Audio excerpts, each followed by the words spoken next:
person's right not to testify is absolute, can't be held against him. If he doesn't testify, if he does testify, he's treated just like any other witness. It is such a sacrosanct right, in fact, that if a defendant opts not to give a statement to the police, if the police go to question him, he says, no, I don't want to give any statement, you won't even ever hear about that, okay? You won't even ever hear that he was given an option to give a statement. And why? Because it doesn't matter, right? It doesn't matter if he didn't get one, that's his right, and you can't consider it, okay? All right. Okay, so we are here to talk about a murder case. All right. Mr. Lopez, how are you doing today? Good, how are you? Doing all right. How you feel about being on a jury? It's our duty. It's your duty? Yes, sir. Are you excited about it, or are you nervous about it? What do you think? Little both.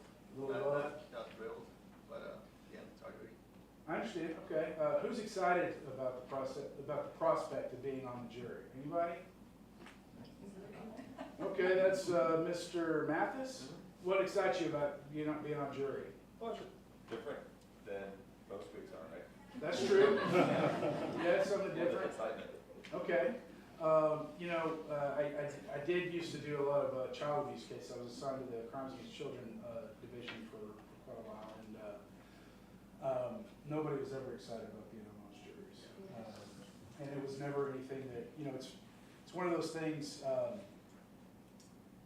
now, criminal attorneys, we don't make as much money as lots of lawyers, but whenever we're at a party, everybody wants to stand around and talk to us about what we do.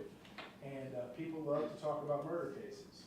But when you're a child abuse prosecutor, it's like everybody's just like, yeah, it's all right. We'll go over here. You kind of get left by yourself when you're a child abuse prosecutor. But okay.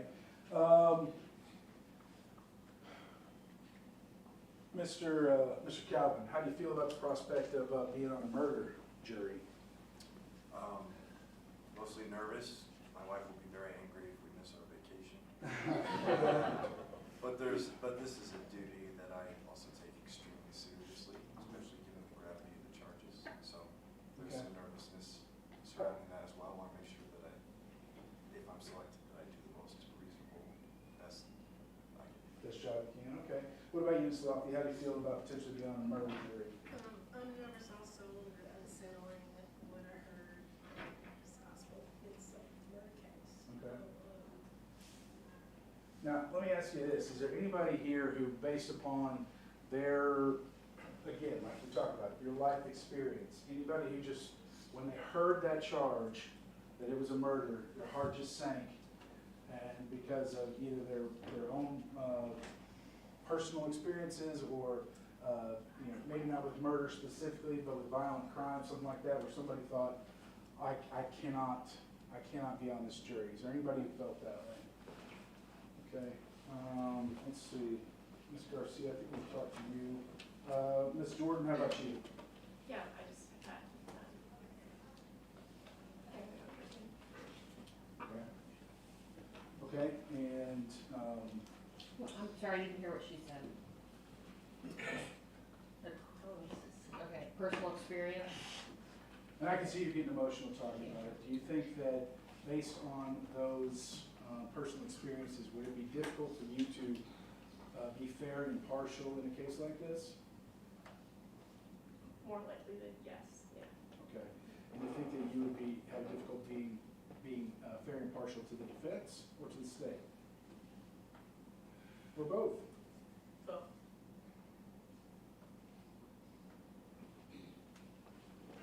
Okay, and would this be something you would be unable to set aside if you were to be selected to be on the jury? Yes. I'm able to set aside. I'm sorry, she will or will not? Be unable to set aside. And Okay. Anybody else here on the front? Mr. Liggins? Yes, sir. Okay. Can you expand a little bit? Kind of similar to her. I've had some family members go through some stuff similar to this, and it's definitely a touchy subject. But I understand this is a jury, and that. And so do you think this would rise to the level of something where you would not be able to be fair to the state or to the defense? I do personally. I do. You cannot be fair? No, I won't be fair. No. Just because I'm a very biased thinker, so. Okay. And this is not something that you could set aside in your mind, that your personal experiences with this would prevent you from being able to be fair and impartial to both sides? Yes, I think so. Oh, I know so, I'm sorry. Okay. All right, is there anybody else in the first row here? Ms. Lockley? We got one more for you. Oh, I just wanted to let you know that I Yes, have ma'am. been on a murder trial before. Okay, and actually, I was gonna get around to that, because there's a few people here that, have been on a criminal jury before.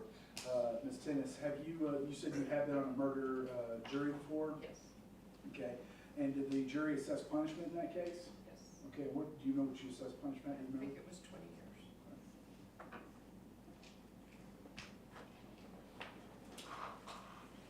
And do you think there's anything about that experience that would keep you from being able to be fair to either side?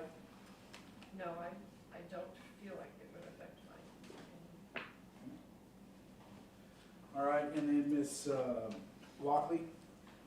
Yes, my uncle was murdered by his stepson, so that's a little bit unsettling, but I think I will be impartial. Okay, can still be On both impartial. sides. Yes, yes. Anybody on the second row here who's had some kind of personal issue that, okay, I'll start here with Mr., is it Hoffman? Yes. Go ahead. Yeah, I had a cousin that was murdered, and it was just kind of unsettling in the way the investigations and stuff like that. You know, stuff's missed, or at least you hear it's missed, but it's not admissible in court kind of things. Sure. Make you kind of wonder what's going on, so somebody's out there free and probably did something. Because that person left the country and now has never been brought back, so you know, Well, it's and tough that- to say, hey. Yeah, that sounds like that was probably a pretty tough experience. Do you think that that would keep you from being able to be fair and impartial in this case, or would you be able to set it aside? I say, I probably couldn't, because it becomes, as you see what's not allowed, and, you know, I know that it's gotta be defended. Let me ask it this way, can you promise me that you can set it aside? No. I'm sorry, what was the answer? You said no, Judge. All right, thank you. Mr. Warley, if you could stand a little farther Sure. away, people may talk louder. Sure. Thank you. She makes people start standing up if, Yeah. she'll make you start standing up. won't you? Okay, who else? Who else we have? Miss, True. Drills. Yes, I don't have any of those cases, but I feel there is a lot of responsibility. I'm sorry, I can't hear. I don't have any, close cases of murders or anything like that, but I feel there is a lot of responsibility to, you know, I would say judge, but to decide on somebody else's life. You know, you're saying if I could be biased, I don't think I will be biased, but I feel that it will take a burden, I don't know. Well, it is. It is a big responsibility to sit in judgment on someone else. This defendant is charged obviously with one of the highest crimes that we have, and it has the highest range of punishment that we have, right? That is a big responsibility, and it's one of those things that it's a difficult burden, but it's also a wonderful thing that we have that, right? That we do have citizens that are going to sit down and make this decision in the end, that it's not just the government or the judge that's gonna say what's gonna happen, but it'll be the citizens. So that as much as anything is there to give us all confidence in the system, right? Because it's not just the government making proclamations about people's guilt. It's that if somebody gets found guilty, you can feel good that 12 members of the public were there and that they heard the evidence and they determined that person was guilty. And you sort of are that backstop. But it's definitely a big responsibility and it can be a heavy burden. Do you feel like that's something that you can do? I hope so, yeah. Hope so? Yes, I can. You can do it? Okay, great. Thank you. I hope that I can deal with myself after that. Oh, I understand that too. Okay, who else on the second row? Anybody, let's see, Mr. Randall. I haven't had any personal experience, but as my stance now, I will probably be biased towards the defendant to really decide a murder charge. I don't really think I'm capable of being able to charge someone with murder or like. Okay, so you don't think that you are able to find somebody guilty of murder? So, yes. Okay. Okay, all right, thank you. And anybody else over here on the second row? Ms. Grossman? Okay. And this does this go along with the idea that you can't judge other people? That, and I'm extremely anxious and squeamish, and I also recently had a home invasion, so. Okay, understood.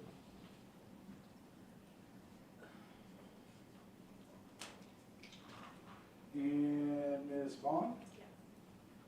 I have my cousin was part of a attempted murder. And. Speak up, please. My cousin was recently, had an attempted murder, and I personal issues with home invasion. Okay. Now, do you think that those things, and obviously, this particular defendant didn't have anything to do with any of those cases, right? And so, do you think that you'd be able to be fair to the defendant and to the state? Would you be able to set those things aside and still be fair? I would be worried that I'd be biased. Be biased against the defendant? Well, I understand. Do you think that you can set it aside, knowing you have the importance of this? Would you be able to set it aside?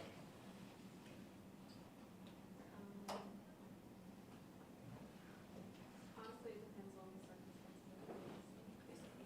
Well, I mean, you know, depending on the circumstances, right, you're gonna find the defendant guilty or not guilty based on the circumstances. But what we're trying to decide is before we ever get to the evidence, can you be fair and impartial so that you're looking through it from a fair and impartial lens? Or is it already gonna be stacked against one side or the other before you start?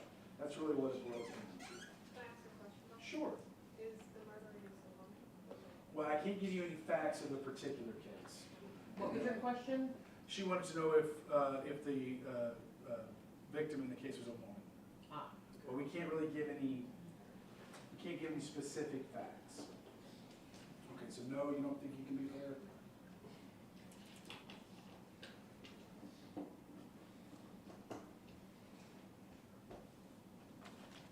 Okay, let's see, third row. Anybody in the third row? Let's see, is that Mr. Shields? Go ahead, sir. Yes, I think I would be biased because of the situation, having children and brothers and things of that sort. Any of that comes in the case, I normally, but it doesn't, again, it's one of those going the other way, so I really won't have a strong, how can I say, stance when it comes to your, how can I say, it personally. Okay, well, like I said earlier, I mean, we want the circumstances, in other words, the facts. We want the facts to, I guess, bias you one way or the other, right? It's okay to listen to the facts and say, well, based on this set of facts, I think the person did or didn't do it. That's why we're here, right? But the question is, are you gonna bring anything to this where it's gonna be stacked against somebody before you ever get an opportunity to hear that testimony? Probably, yeah. Probably, or would? More than likely, yes. Yes. Okay. Yes, okay, so you don't feel like you can be fair to either side based upon your life experiences? Exactly, yeah. Based upon my life experience. I didn't hear that last part, Mr. Shields. Based upon my life experience, yes. Okay. I really need y'all to keep your voices up so that Ms. Phillips can take everything down. So please, if you're in the third, especially fourth row, really project your voice. Anybody over here in this third row? Okay, how about the short fourth row over here? Miss Blackshear.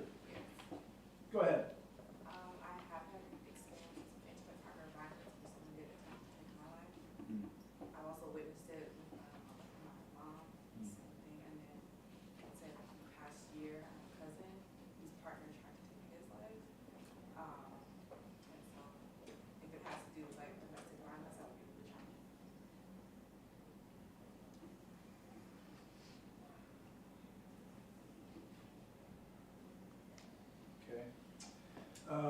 again, we know, this particular defendant didn't have anything to do with those other things, and I'm very, very sorry. It sounds like, you've had some really tough experiences, and I'm very sorry that you had to go through that. Would you be able to set those aside, knowing that this particular defendant didn't have anything to do with those things? Would you be able to set that aside in judging this particular defendant, or would that be something that, once again, is going to cause you to be unable to be fair to one side or the other? I would work to do that, to set it aside. Can you promise me that you'll be able to set it aside? I would like to promise that I can set it aside. So, that's very tough. I'll be honest and say yes, but I don't wanna go against like my own. Well, and you're the only one who knows, right? So, I mean, it's, I would say it's like, if you were a pilot on an airliner, I was gonna go on vacation, and I said, Miss Pilot, are you gonna be able to land this airplane? And you said, well, I'd really like to think that I'll be able to do that. I don't know that I'm getting on the airplane, and so I've gotta be able to get on this airplane with you, so, will you be able to set those things aside?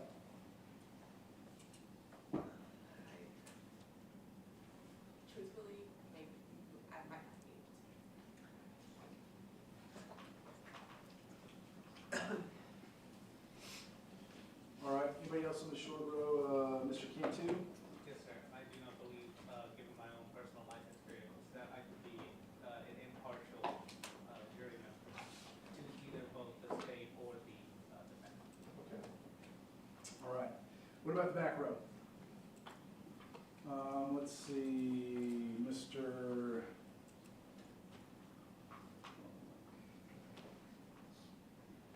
Gage? Yes. Okay, go ahead. Personal life experience, albeit not a violent crime, 12 years ago, impacted personally and circumstances of this particular case, but it would weigh heavily upon my decision. Okay, so you've been a victim of crime yourself? Not personally. But have you had friends or family members? Family member that died at an earlier age than Okay. All right, and based upon that, do you feel like you'd be able to be fair and impartial to both sides? yes. You do? You think you can set it aside? Assuming the circumstances of the case were presented well, yes. I'm sorry, I'm not, I can hear. Gotta talk louder. Yes. Okay. Yes to what? I think you said if the circumstances of the case were presented well, you'd be able to be fair to both sides? Correct. Okay, back here, let's see, Ms. Ramirez, go ahead. Personal experience, I know I would not be able to be biased to this. Truthfully honest, I would not. Okay. And over here, we have Mr. Segev. Yeah, I've met lots of, many people in my life that have been involved in this kind of, in this situation. I've literally had to leave the country to come to America because of that. So this, when I saw there was murder, everything changed, like, the whole thing. Okay. Everything's starting back.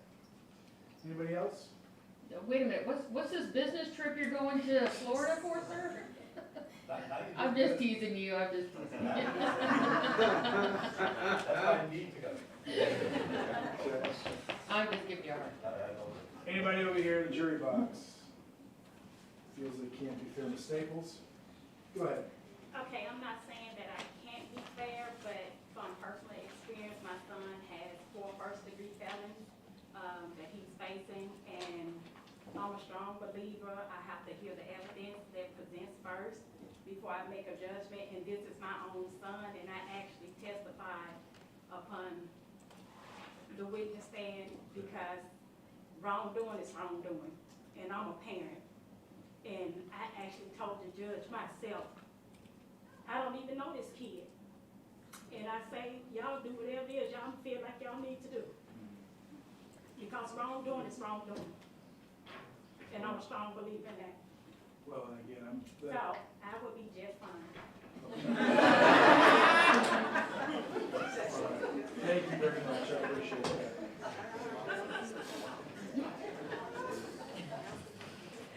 Okay, so let's talk about what the state is going to be required to prove in this case, all right? These are the elements of the offense of murder. It's really a pretty simple statute. It basically says that if you intentionally and knowingly cause the death of an individual, well, that's murder, okay?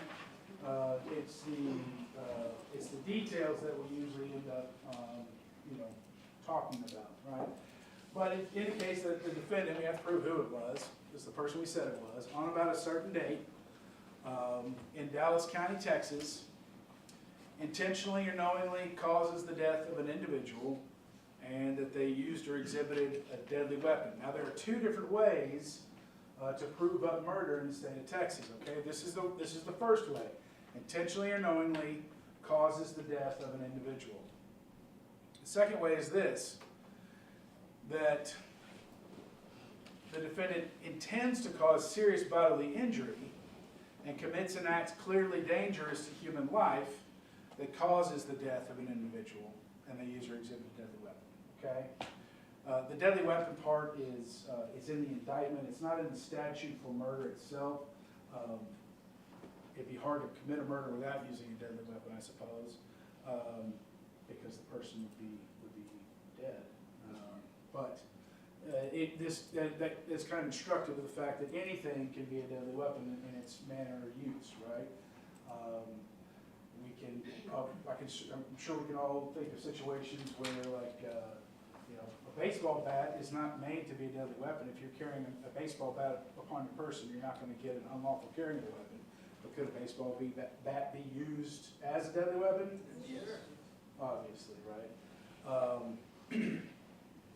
Same way for really anything else. I mean, a syringe. Could a syringe be a deadly weapon if used in the right way? Yes. Right? A pillow could be used in a particular way. A firearm is by definition a deadly weapon. Okay. And I also want to give you the definition of serious bodily injury. Serious bodily injury is bodily injury that creates a substantial risk of death, or that causes death, or that causes serious permanent disfigurement, or protracted loss or impairment of the function of any bodily member or organ. Regular bodily injury is just pain. Okay, so if we have an assault bodily injury, that means that we just caused pain to that person. Serious bodily injury can mean a lot of things. Broken bones, certainly, things that cause really terrible scarring, things of that nature, that can be serious bodily injury. But obviously, death is serious bodily injury. Okay, and so these are the two different ways that we have to commit that. Why do you think we have two different ways? What do you think the reason for that is? What do you think? Let's see, Mr. McBride.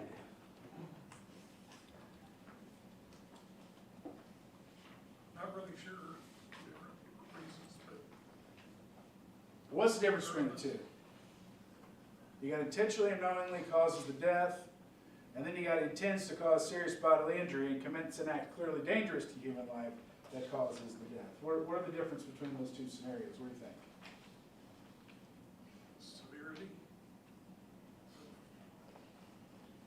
The severity, well, in this case, severity is always death, right? I mean, so that's pretty much the same. It basically boils down to, what do you think, Mr. Stewart? What do you think the difference is between these two? Why do you think we have these two different ways of being able to do murder?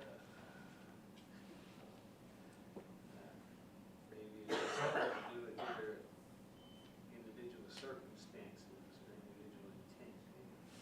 The intent, yes, sir. Mr. Is it Angel? One is you intentionally killed the person, and the other is you just wouldn't have caused bodily harm, but it actually ended up in a murder. That's right. Yeah, that's the basic difference. Is that this first one, you commit an act where you intentionally or knowingly cause the death of a person. Okay, intentionally means I intend for that outcome, right? Knowingly means, I may not specifically intend that outcome, but I know that if I do this particular thing, that's probably going to be the outcome, right? Here, in the second definition, what your intent is to cause serious bodily injury, right? But you commit an act that's clearly dangerous to human life, like, let's say, we talk about that baseball bat, right? I get angry, I swing that bat at your head. I may not be trying to kill you, right? I might just be trying to hurt you. But hitting a person in the head with a baseball bat, well, do we think that that's an act clearly dangerous to human life? Yeah, and that person dies. Well, you may not have intended that that person was going to die, but you committed an act that was clearly dangerous and you intended to commit serious bodily injury. Therefore, you can still be found guilty of murder. Does that make sense to everybody? Yes. Okay, so here's the question. Does anybody who feels like they could not find somebody guilty of murder under that second scenario where they say, you know what, this person did not intend to kill the other person, I can't therefore find them guilty of murder. Anybody feel that way? If they didn't actually intend to cause the outcome of death, then I cannot find them guilty of murder, even if, okay, because let me set this up, okay, so we understand what we're agreeing to before we agree to it. You believe that the state has proved all of these elements, okay? You believe that the defendant intended to cause serious bodily injury and that they committed an act clearly dangerous to human life and that caused the death of an individual, okay? You believe those things, all the other elements we got to prove there. Is there anyone who's going to still say, you know what, but if they didn't intend to cause death, I can't find them guilty of murder? Who feels that way? Okay, let's see. We have Mr. Willis. Okay. If you believe, if the state were to prove all these elements up, okay, you believe that we proved it, would you still find the defendant not guilty if you believe that he did not intend to cause the death? Yes, if the evidence show that he didn't intend to cause the person's death, then I would still believe that he didn't intend to cause it. Okay. And like I said, even though the law provides the second way, you wouldn't be able to follow the law. You would find the defendant not guilty if you didn't believe he specifically intended to cause the death. Yes, sir. Okay. Mr. Chapel? Same way? Even if the state proves all these elements to you, you believe that the defendant has violated the second part, you still would not be able to find him guilty if you didn't believe that he intended to cause the death. I believe it's that matters, so yes, I would be able to. Okay. Even understanding that the law is something different, you wouldn't be able to do it, is that right? Correct.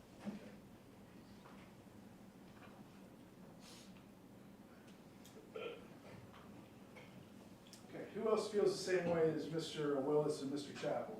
Can I ask a question? Yes, sir. So manslaughter? Manslaughter is reckless. Manslaughter is reckless. Manslaughter is, you should have known that the circumstances existed, or no, I'm sorry, that's negligent. Reckless is, you knew that the circumstances existed and you went ahead anyway, okay? You did something that you knew you shouldn't have done and it caused a death, but you didn't intend to do it, you didn't know somebody was gonna get killed. So like say a circumstance where, what I would say is intentionally is, you know, I point a gun at you and I pull the trigger. That's intentional, right? Knowingly is we got a crowd of people and I just kind of shoot indiscriminately in there, right? Well, maybe didn't have specific intent for any particular individual in there, but I know if I start throwing shots into people that somebody's likely to get killed, right? Does that make sense? So that's the difference between intentionally and knowingly, and then recklessly for manslaughter would be, say, a situation where I was firing up in the air with people around, things like that. That's going to be reckless, okay?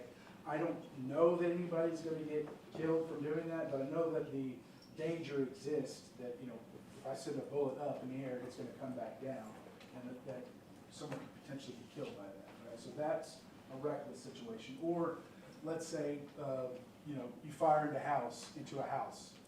You can't see any people, you don't know any people, but you know if you fire into somebody's front window, that there's the circumstance exists that somebody could get killed by that shot. Yes, ma'am. Can it intend to? Speak up, please. Can't hear you. Does intent matter in sentencing, even if it doesn't, anything other than? Absolutely. Absolutely. And that is something that you can consider on punishment. If you find a defendant guilty of murder, but you don't believe that they necessarily intended to cause the death, well, that might be a perfectly reasonable thing to consider when you're doing punishment, okay?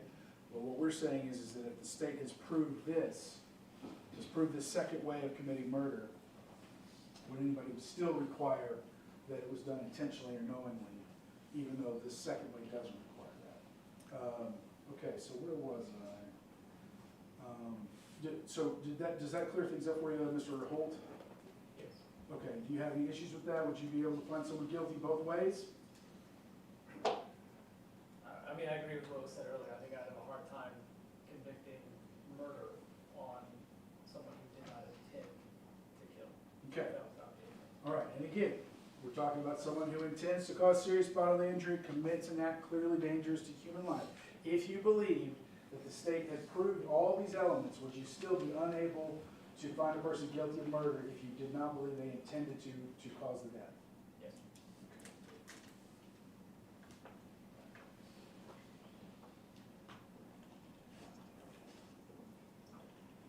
All right, who else? Anybody else in the third row?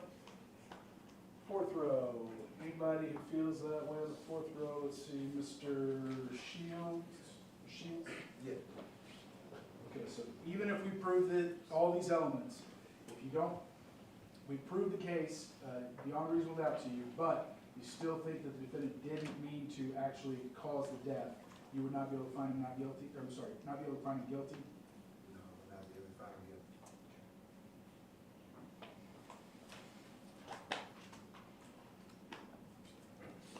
Okay, Mr. Samples, do you have any raise? Yeah, similar camp, I would have a hard time, especially if all those boxes are checked. And I know we're not privy to details, especially if it comes down to self-defense, right? But I would have a hard time. Okay, well, self-defense is a different issue, okay? Self-defense is a justification. What I'm saying is that, and we'll talk about that in a minute. What I'm saying is if we've proven all these to you beyond a reasonable doubt, you believe that the defendant on or about a certain date in Dallas County, Texas, committed, or intended to cause serious bodily injury and committed an act that is clearly dangerous to human life, and the person died as a result of that act. You believe all that beyond a reasonable doubt. Would you still find the defendant not guilty if you believe that the defendant didn't intend to cause that death? Yes?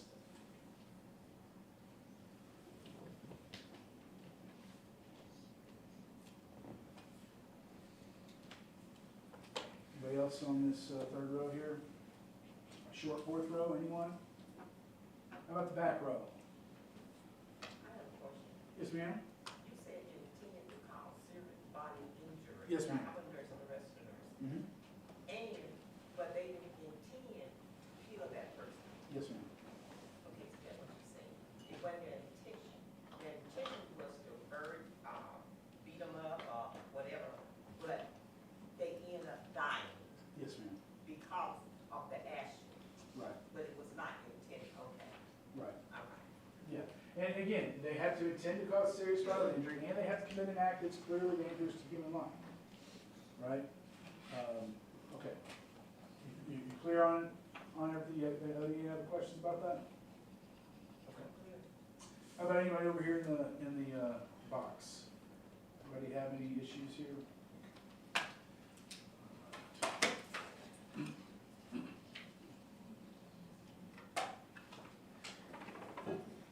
Mr. Finley, Yes. are we good on all this? Well, actually, this is probably one of the only ones that has resonated with me so far. I believe that intent is important to me as well, and I can honestly say that if I felt like they didn't intend to murder somebody, then I would not be comfortable convicting them. Okay. I wouldn't take that responsibility myself. So, if the state was able to prove to you all these elements, that the defendant intended to cause serious bodily injury, they committed an act clearly dangerous to human life, that cause of death to an individual. If we proved all that to you beyond a reasonable doubt, you would still find the defendant not guilty if you believe that he didn't intend to cause the death. Absolutely.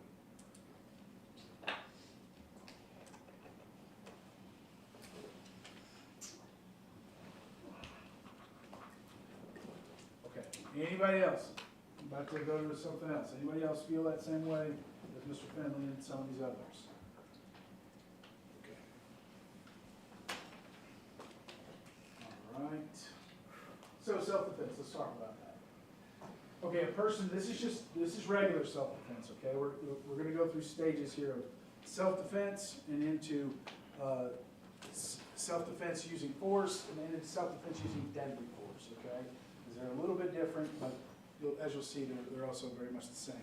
A person is justified in using force against another when and to the degree he reasonably believes the force is immediately necessary to protect himself against the other's use or attempted use of unlawful force, okay? All right, you can tell that was written by a lawyer, right? Okay. So what it's saying, I mean, I think we all kind of understand this, which is that you are allowed to punch somebody else when you're defending yourself from getting punched, okay? That's basically what it boils down. The force is immediately necessary to protect yourself. That's another requirement. It has to be something that you have to do.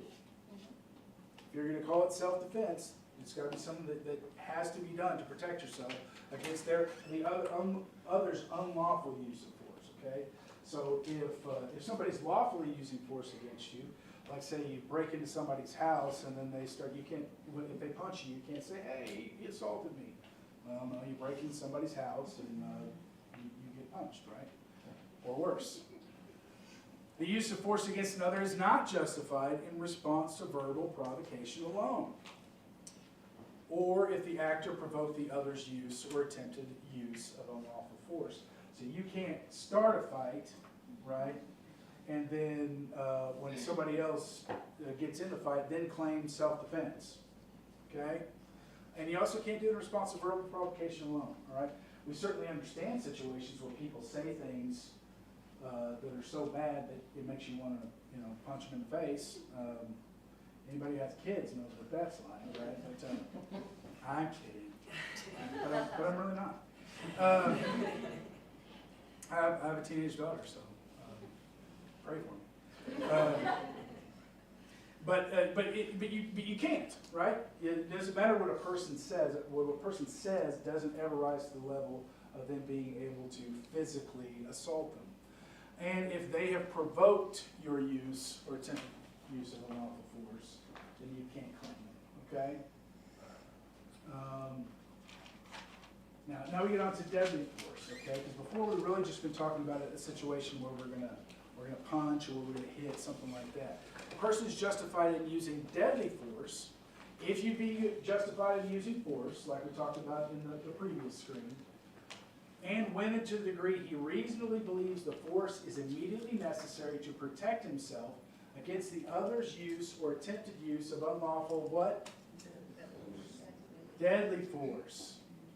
So you can use deadly force when someone else is unlawfully attempting to use deadly force, okay? And it says use or attempted use. In other words, you don't have to wait until someone shoots you before you can shoot back, okay?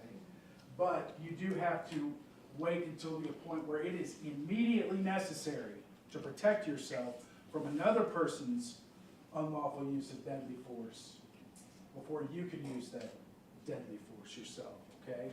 If somebody's coming at you with a knife, that may be a situation where you can use deadly force. If somebody is, standing across the room holding a knife, that may be a different situation, right? That may not rise to the level of immediately necessary, right?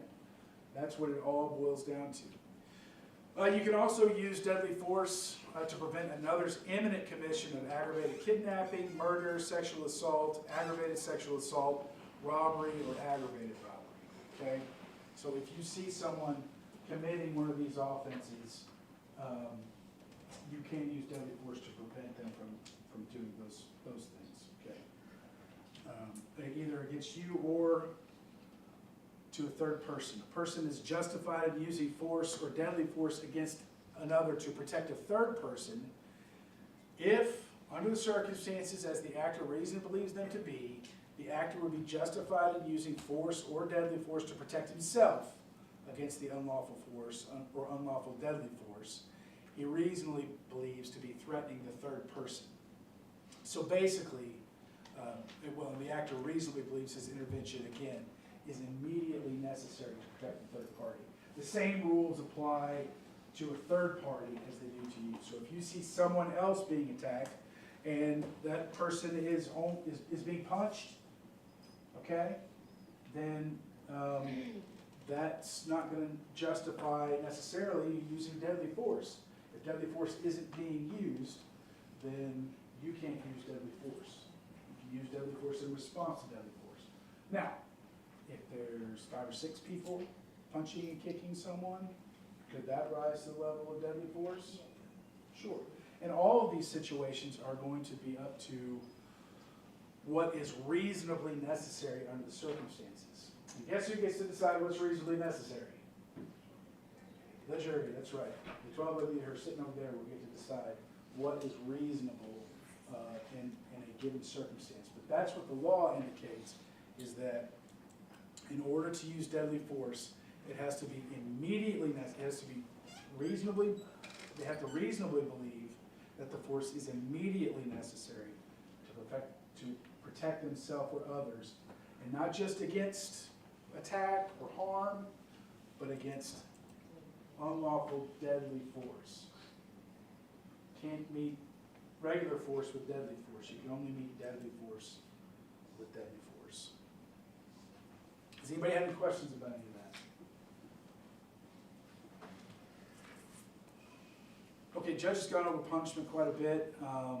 In the event that the jury determines punishment, anything relevant is admissible, okay?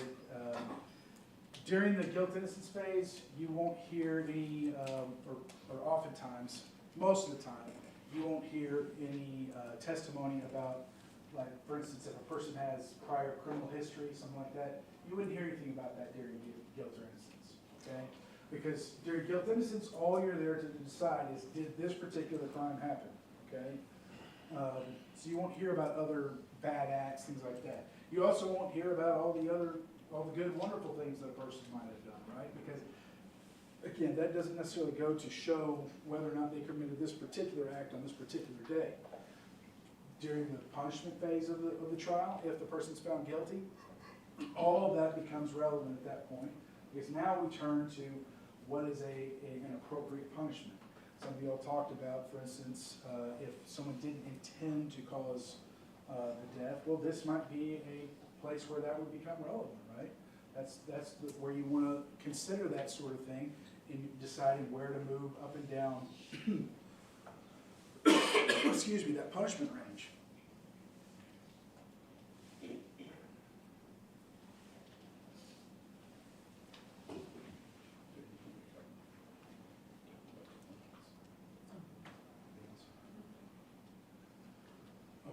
We've already talked about the range of punishment. Okay, and Judge talked a little bit about this, but there are two. You always hear people say, "Well, that was a real circumstantial case, right? This was circumstantial evidence."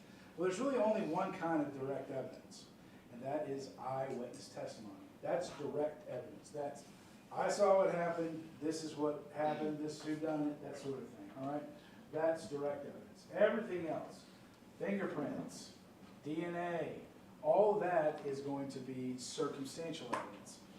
Circumstantial evidence is sometimes some of the strongest evidence that we have, right? And the case can be proved either way, all right? Can anybody, can we imagine a scenario, especially in a murder case, where there's no direct evidence? Anybody think that anybody's ever been murdered when nobody saw? Sure, right? That happens all the time. So you might have a murder case where there is no direct evidence, okay? But we can still prove these cases through other means. Who generally is going to decide who the witnesses are in the case? Who decides where and when a crime is committed? Who decides where and when the case is committed? What do you think, let's see, Ms. Gidry? Sorry, I lost my voice, but, what was the question? Who decides when and where an offense takes place?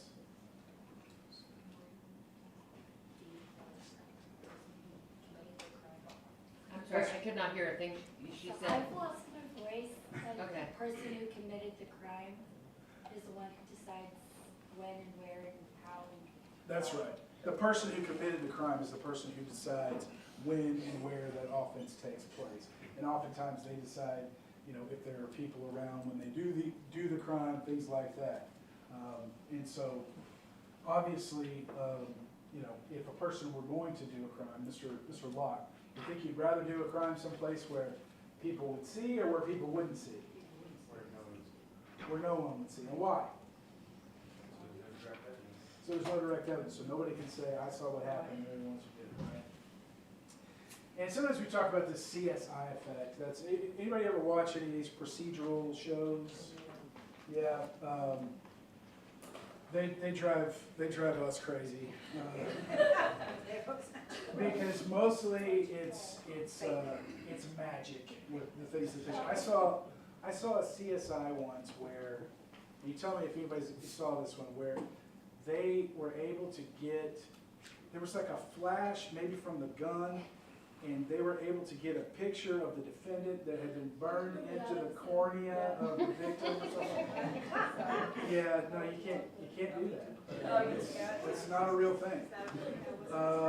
But you can do anything on television and in movies, and the police stations, and I promise you, you would be far less impressed with my office than you would any of the offices that DAs have on TV. I bet Mr. Harris has a nice office, though. Okay. All right. When we talk about witnesses, okay, that's really what's going to happen is you're going to hear witnesses. They're going to present evidence to you, okay? Whether it's eyewitness testimony or whether it's police officers or scientific evidence, things like that. People are going to get up on the stand. They're going to tell you what they know about the case, what their role was in it. And is your job, your main job as a member of the jury is to determine their credibility, okay? And what we say about that is you have to be open-minded and persuadable with no extreme or absolute position, okay? So you can't come to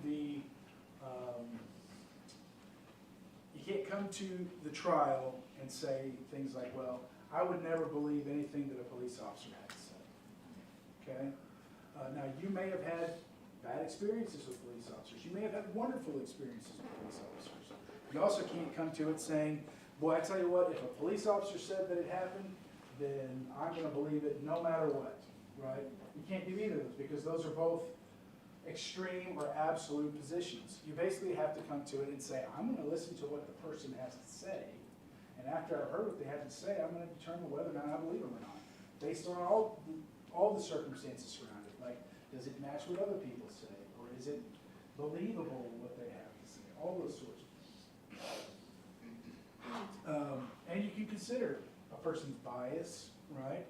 Their motives, the way that they act when they're on the stand.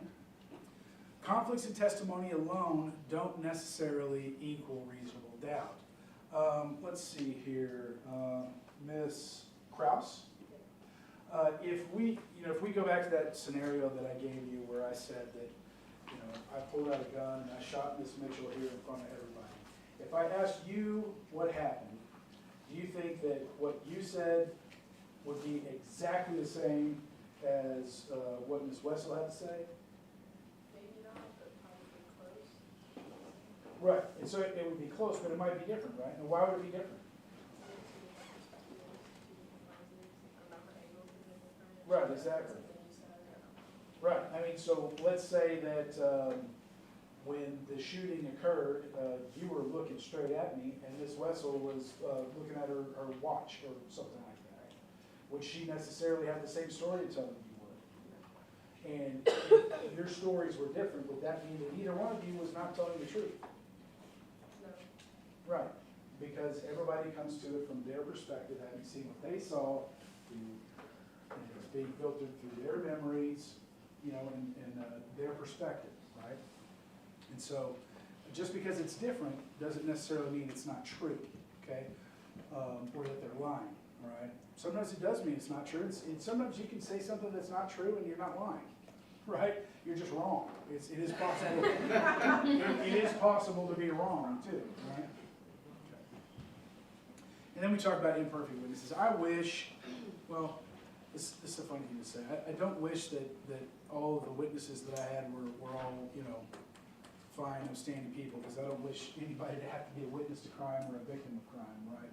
But do you think that we always get only people who are completely above reproach, or who make all the same sorts of decisions in their life that we might make in our lives when we're talking about witnesses to murders or victims of murders, things like that? Okay. So, we still have to look at all of them and determine their credibility based on what they have to say, based on the totality of the circumstances surrounding them. Okay, so sometimes a crime is committed in the dark corner of a parking garage at night. Who decides who the witnesses are? Mr. Holt? We just talked about it. Who decides who the witnesses are when a crime is committed? To a certain extent, right? The defendant decides. Now, let's say that, let's see, Miss DeGilia. Let's say that you walk out of here this evening, okay, and you go to the parking garage. There's nobody around, right? And somebody walks up to you and they point a gun at you and they say, "Give me your purse," okay?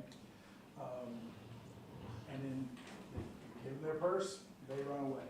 Do you think that we ought to be able to prosecute that? Yes, okay. And now you're the only one who saw it. If you go tell the police about what happened, what would your expectation be if you went and told the police? They would take every measure. That they would take a report, that they would listen to what you had to say, and that they would try and find the person who did it, right? Correct. And if they did find that person, what would your expectations be if we had to have a jury trial? They were given and afforded every opportunity. Okay? And do you think that we should be able to have a jury trial if you're the only witness, because you were the only one that was there? Yes. Okay.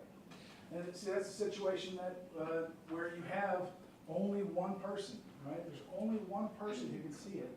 Sometimes it's the victim, sometimes it's one other person, something like that.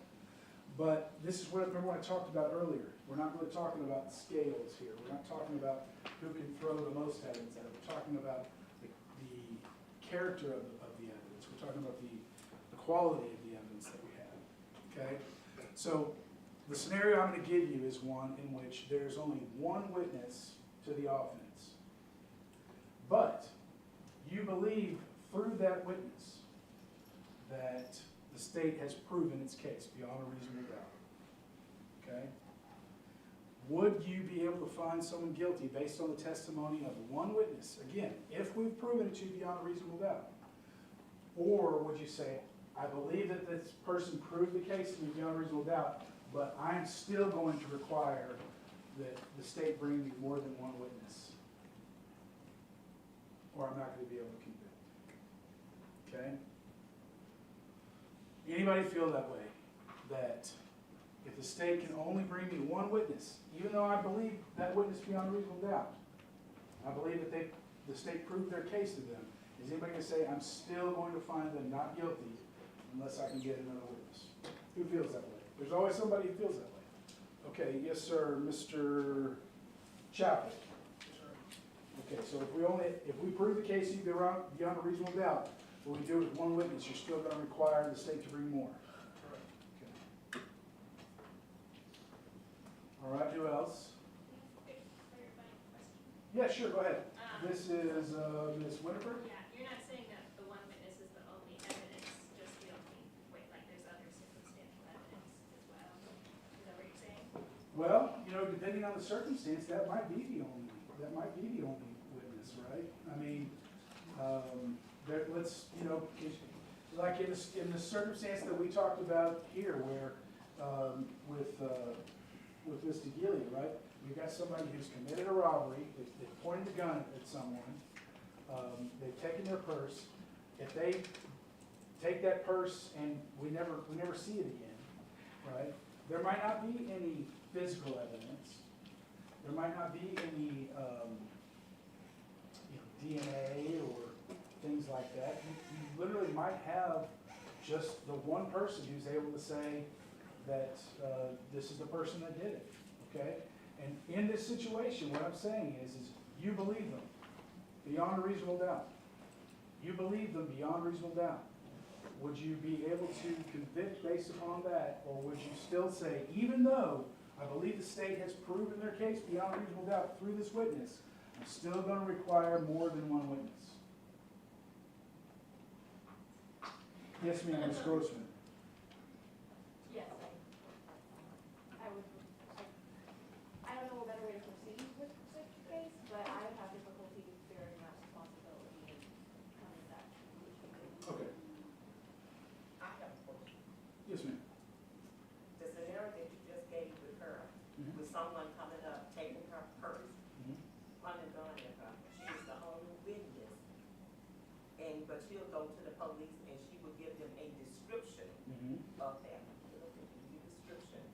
But at that time, her anxiety level can be high and she's not visually seen, and it could be mistaken. It really could. Sure. So, And if, but me as a person, I could, but I'm just giving you that scenario. Once somebody come up and point at you, and your blood pressure goes up, your anxiety level rises, it's me talking to the nurse. You're going to give a description of something that just happened to you at that moment. well, again, here's the scenario though. You believe her beyond a reasonable doubt. I would, Now, if you don't believe her beyond a reasonable doubt, what's the verdict? right, but You're not guilty, right? Right. But I'm saying you do believe her. I would believe that something happened to her, but I also know that that person may, she may have a bad description of that person. It may not be the right person, but they look alike. Well, and I don't like to play the. But let me leave it alone though. Well, no. I don't like to play the hypothetical game because there's literally an infinite number of hypotheticals, right? Right. But let's take that part away from it, right? And let's say that she knew the person that robbed her. Okay. She knew them. There was somebody that she had known for her whole life. Right. But nobody else saw it. Everything else is the same. And you believe her. Oh, yeah. Okay? But the fact remains that it's one witness. Okay? And so you believe that the case has been proven beyond a reasonable doubt. Would you be able to find the defendant guilty, or would you say, even though I believe this beyond a reasonable doubt, I'm going to require the state to bring more than one witness? The state don't have to bring that evidence, but she is the only witness. She knows this man for years. He took a person just like somebody raped him. You know who did it. You know him for years. So yes, I probably would find him guilty. Okay. Because of reasonable doubt. Who else? We had other people. Yes, sir. Mr. I Wood. hate to be this guy. I've been holding this pee for like an hour and a half. Can I please go to the bathroom? I'm sorry. Say some of the rest of I'm trying to do all this. I mean, unless y'all want a wet seat over there. All right, let's take a 5-minute I'm break. sorry, Remember, I'll when you're be sitting, right you back. have to come back. Yeah, it's one. If you have to go to the restroom, go ahead and go.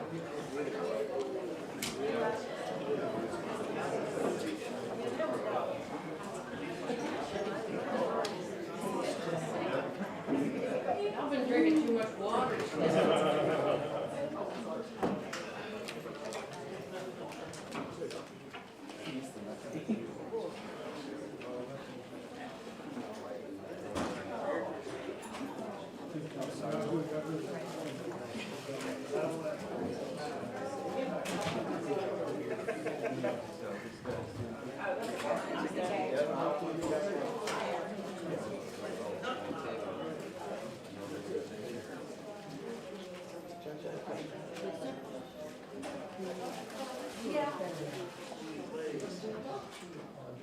Yeah.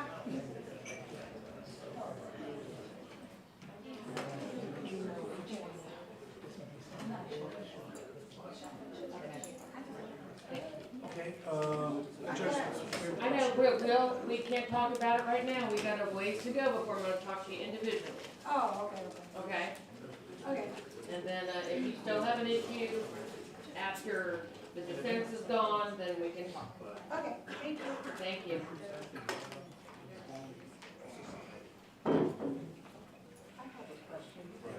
Go downstairs to buy some more.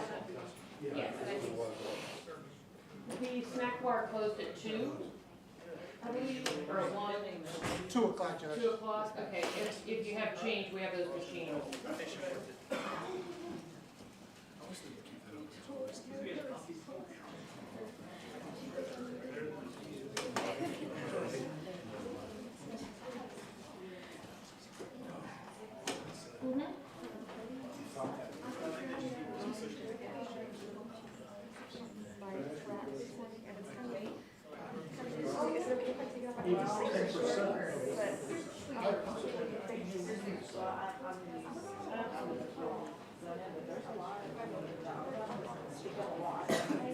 Super hearing or something.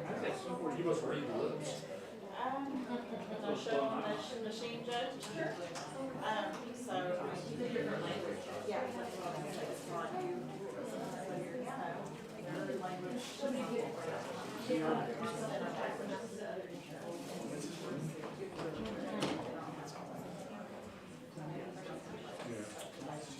But yeah, so that's my. Ideally. But then you have to go back and edit it, or that's the official way? No, I edit all of it. Of course.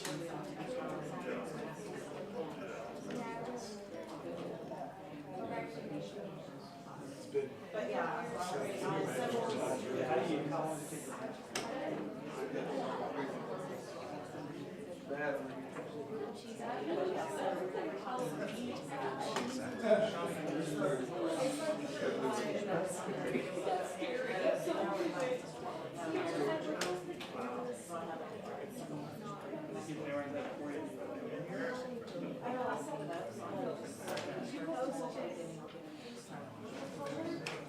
Is it during the trial? Yeah, so there should be one side. You're talking to your face and Yeah. testifying, talking to the back So of your the head. turns on. Sides is scary. Yeah, I had the same question. It's like this. There's a lot of.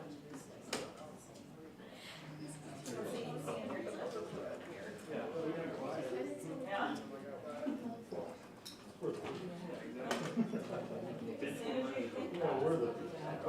Where's high numbers? That's it.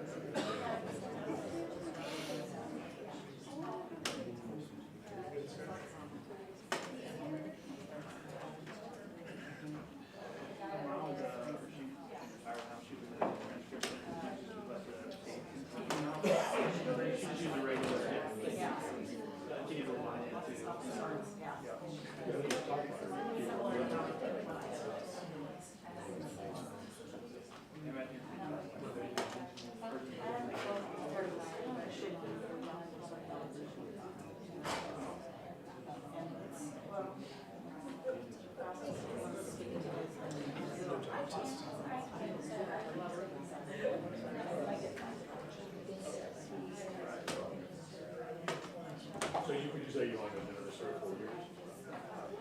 How long time? 30 years. Were you doing shorthand? Yeah, Like it is? I learned on That's right, because the courts have always used this kind of machine or whatever. Yeah.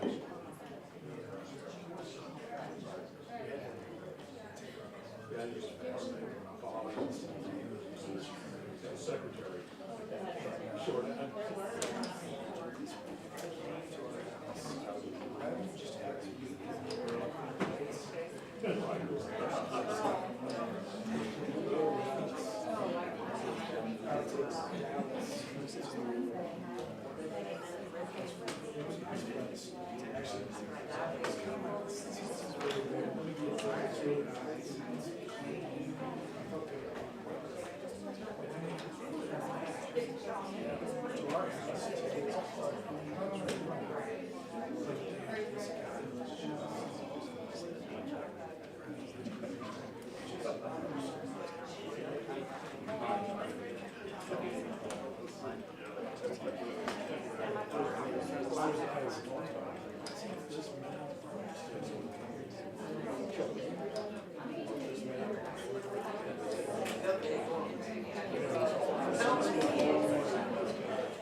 Driving this fleet car. So we can get one from Enterprise. If they're saying to take one, and try to fix a car.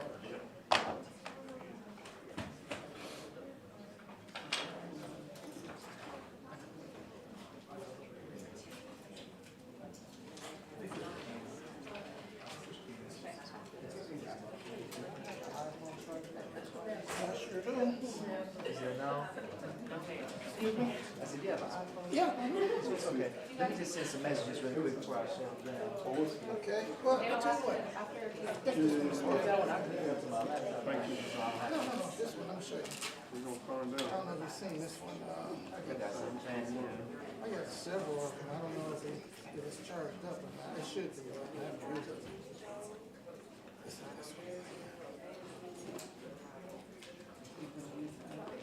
Yeah, I'm sitting on it. All rise. That's all right, y'all may be seated, thank you.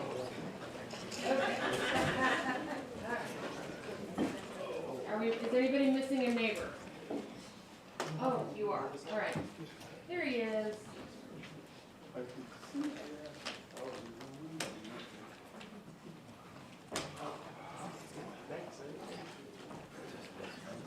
What's that, the trailers?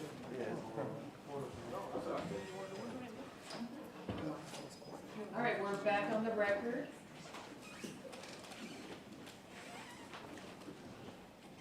Okay, so again, the scenario is that the state has proven to you beyond a reasonable doubt through the use of one witness that the defendant is guilty of the offense. Would you be able to find the defendant guilty?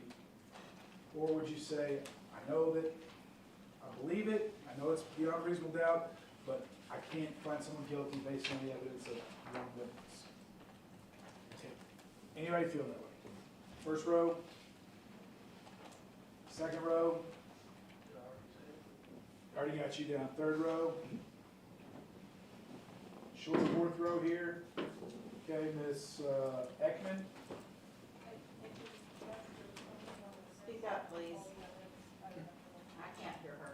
Okay, You have to say say it it loud. again. If all the evidence was from one witness, I would have trouble finding guilty. Okay, and remember, the scenario is that you believe that witness beyond reasonable doubt, okay? Again, I'm just setting this up so you know what you're agreeing to. All right, if the state proved to you every element of the offense beyond a reasonable doubt, but we only did it with one witness, would you still be a not guilty because you would require the state to bring more? I don't think I'd be able to be objective. Okay? So just, would you be able to say guilty based on the, again, the scenario I'm giving you is you believe beyond a reasonable doubt that the defendant is guilty based on the testimony of that one witness. Would you be able to say guilty, or would you still say not guilty because it only came from one witness? I think I could say guilty. I'm sorry, what? I think I could say guilty. Okay. So again, we're getting on an airplane here.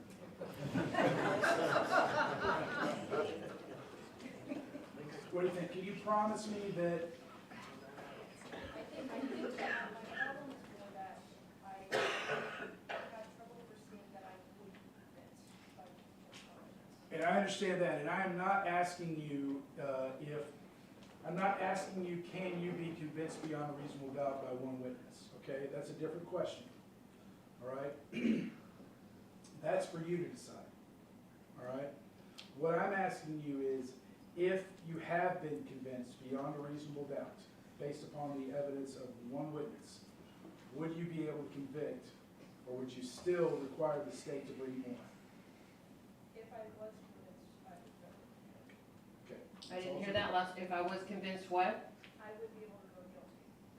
You would be able to vote guilty. Yes. All right. That's all that's required.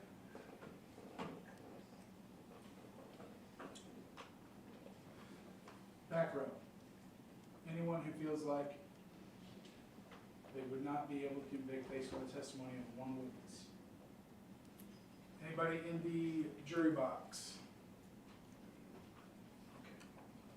All right, I'm going to be finished. Is there anybody else? This is the last chance. Anybody holding on to that one thing? Boy, I wish he'd have asked me this. I would have told him and it would have changed everything. Is there anybody who has anything they're holding on to that they need me to know, or need the court to know, or need defense to know? Anybody? Okay. Thank you all very, very much for your time and attention. I appreciate it. Thank you, Mr. Ward. All right, Mr. Harris. Judge, I just need a second to, try to make sure that this is, Okay, I'm just wondering if that's an issue sometimes. it's not an issue. Maybe to go to table right, are you in HDMI? Makes sense, no? I knew it was gonna There you do go. that. Hey, how do I get to? The campaign photo. What is the, that's supposed to be on there? Do you have it?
Oh, keep checking.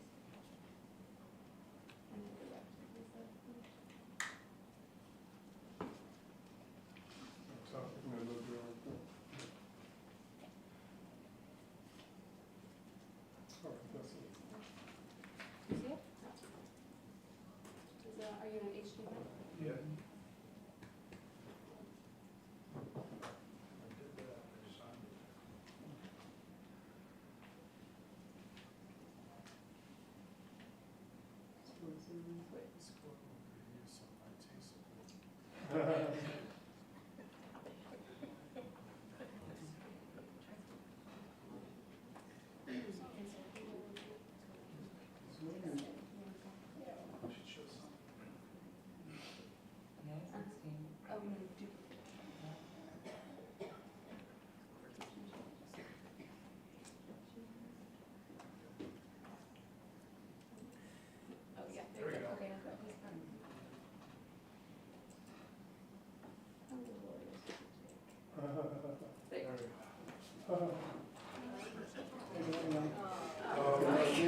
Maybe the. Ah, there we go. Don't breathe. Don't touch anything. And the bad part is I know I'm going to use a PowerPoint. I just got one because they got one. All right, listen. The good thing is I'm the last person you have to hear from. I'm Heath Harris, along with my co-counsels. We're here to represent Mr. Robertson. He's a citizen accused of the offense of murder, right? That's what he's accused of. That's what they have to prove, all right? So the one thing I do want you guys to know, typically before I start, I'll tell you a little bit about myself, that I am a citizen of Dallas County just like you. I'm from West Texas, Lubbock, Estacado, went to Tech, then went to Texas Southern for law school, came here to prosecute, and got a wife named Yvette, a son named Heath, and a daughter named Heather. Yeah, she loved me that much. So now that you know a little bit more about me, I hope that you feel comfortable, again, divulging more information, personal information about yourselves that will make me and my team and the state feel comfortable having you jurors. So far, I'm going to tell y'all now, other than y'all just need to speak up a little louder so that the court reporter can record everything that you say. I've been with her since I was like a baby prosecutor way back in Judge Barker's court. I just wanted to say his name, put it on the record. So she's trained me, so it sounds like I'm yelling at you. I'm really not yelling at you. I'm trying to do two things. I'm trying to keep your attention because I need the same attention that you gave the judge. I need the same attention that you gave the state. It's that important. What I'm not going to do is I'm going to try to get through this thing because a lot of the things that I wanted to make sure we address has already been addressed. And I'm comfortable from the notes that we've taken that I understand how you feel about those things. I believe that, I'm going to click this thing. All of you understand that this is not jury selection, right? We call it voir dire. Voir dire means to speak the truth. And I'm confident that many of you have done that today. And it doesn't matter what your truth is, you know. If you know in your heart of hearts you're not going to give or consider 99 years, that's your prerogative. As a citizen of Dallas County, the great state of Texas. I mean, the judge is not going to throw her gavel at you because you're saying, whoa, a murder case. No, that's too close. I can't do that. As a citizen of Dallas County, it's your prerogative to feel exactly how you want to feel. We just need to know so that we can ensure that both sides get a fair trial in this process. So, again, it's not jury selection, it's jury elimination. And as Mr. Worley told you based on your comments, you know, they're going to have 10 strikes, I'm going to have 10 strikes, and who's ever left is going to become our jury. I mean, that's what it is. Guilt and innocence phase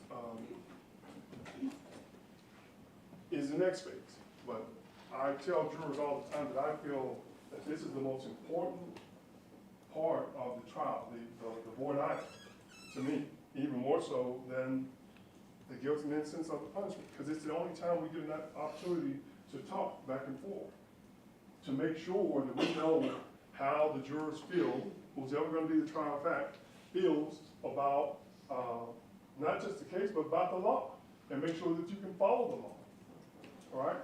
And so that's why I feel like this is the most important time. Because once we actually get started with the trial, you can't stop me or the prosecutor and say, well, whoa, ask that witness this, I'm not sure about this, I'm not sure about that. You got to base your decision based solely upon what evidence comes from that witness stand, whatever evidence the judge allows into evidence. You take that evidence and then you apply it to the law that's going to be given to you. For those of you who've served on jury trials before, you know exactly what I'm talking about. When I say the law, you know, all these definitions that we keep throwing at you in regards to what intent is, what reckless is, what self-defense is, you don't have to memorize all that stuff. You're going to get what's called a jury charge at the conclusion of the guilt and innocence phase. And in that jury charge, it's going to tell you exactly what the law is. If the evidence supports or if there's some evidence that suggests that self-defense applies, you'll get that in the jury charge. And then you apply our justification, and I say justification because murder, again, is just one form of homicide. I think y'all talked about manslaughter, there's criminal negligence. Again, it just depends on the person's culpability at the time of the offense. And you apply the law that you're given to whatever evidence you have to determine whether, first and foremost, it is murder. And if it is murder, then was it justified? Was it justified under our law? Because this is the great state of Texas, and we do have self-defense here. Everybody understand that? Yes. All right. Not only do we have self-defense, but we have what's called right to bear arms. Right to bear arms. And I'm kind of moving fast because I know that y'all been here all day, and now you're tired and ready to get out of here. And I don't want to be long-winded, but I have to. I have to make sure we cover these issues. And one issue that I have to cover is the right to bear arms. On the first row, can you tell me, do you have any gun owners on the first row? All right. Again, Mr. Is that McBride? You're Mr. McBride, you're Mr. Stewart. Okay, I got it back. Okay, Mr. Stewart. Okay. And I saw number 2, number 14. Is your last name Ross? Ross? Yes. Okay. All right. And as far as gun owners, do you have guns for protection? Yes. And if you feel it's immediately necessary for you to use that gun to protect yourself and your loved ones, would you do that? I would. What about you, Mr. Stewart? Yes. Okay. Next row. Gun owners. Should I do knives too? Should I do knives for the first row? No. That was a joke. I'm trying to.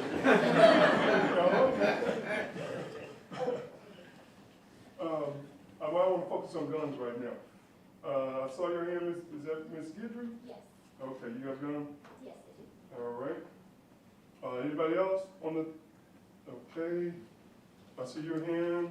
You're Miss, Wesco? Miss Wesco, okay.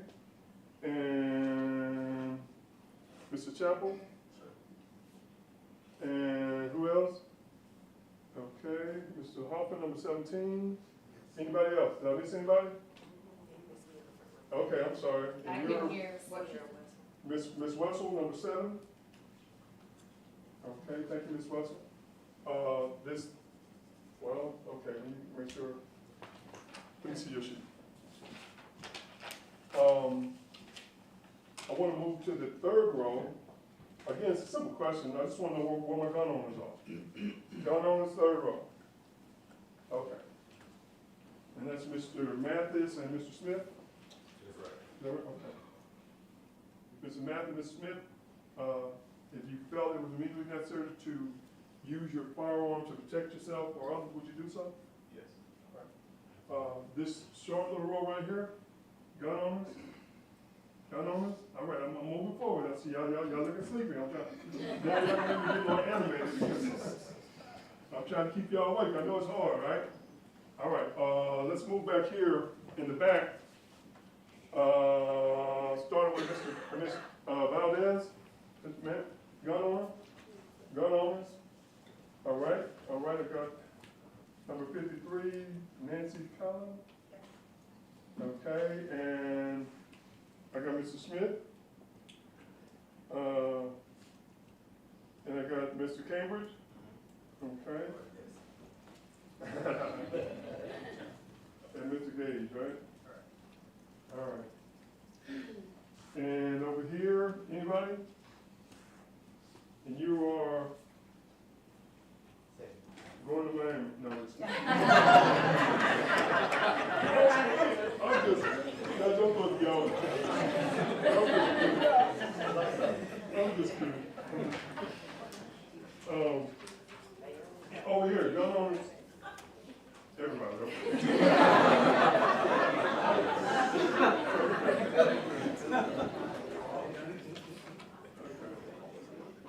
all right. And again, when you talk about the ability to use self-defense. Again, it depends on the circumstances, right? And you saw the definition, and you'll get that definition in the jury charge, I anticipate. Because in murder cases, it's what? I mean, it's normally, you got who, what, where, why. Typically, it ain't, you know, sometimes it's who, we don't know who did it, right? Sometimes it's, the issue is not where, it's not when, it's normally why. Why did this homicide happen? Why did the homicide happen? And then, based on the totality of the circumstances, based on all the evidence, is that homicide justified? That's typically the question in a murder case. That's typically the question. And again, we can't get into the specific facts of this case, but we can talk about issues that normally arise in a murder case. And I'm telling you, most of the murder cases, the question is going to be who, or it's going to be why. All right? Okay. Punishment, again, as the judge told you, both sides have covered the punishment phase. Murder in the great state of Texas is a first-degree felony. The range of punishment, I mean, it's a first-degree felony, so again, the range of punishment is 5 to 99 years. Again, the reason that is because there's a million ways that a homicide can be committed, right? That's why the punishment range is so wide, and I think the judge, I say, gave great examples, and I'm confident that those of you who can't keep an open mind to the full range of punishment have stated that, and those of you who can have also made that clear. So I'm gonna move on.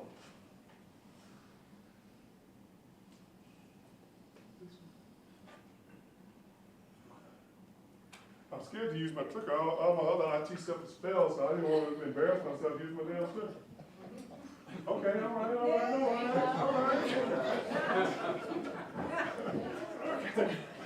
Okay, so, again, if you're charged with a crime, clearly you're entitled to a lawyer to represent you. The discovery, jury trial, if you want a jury trial, the presumption of innocence, these are all issues that we're going to address and have been addressed. So I'm going to move on. Clearly, Fifth Amendment, right to testify, right not to testify, that's totally your decision. As a lawyer, I can advise you, no, you don't need to testify. Man, they ain't cool in this case.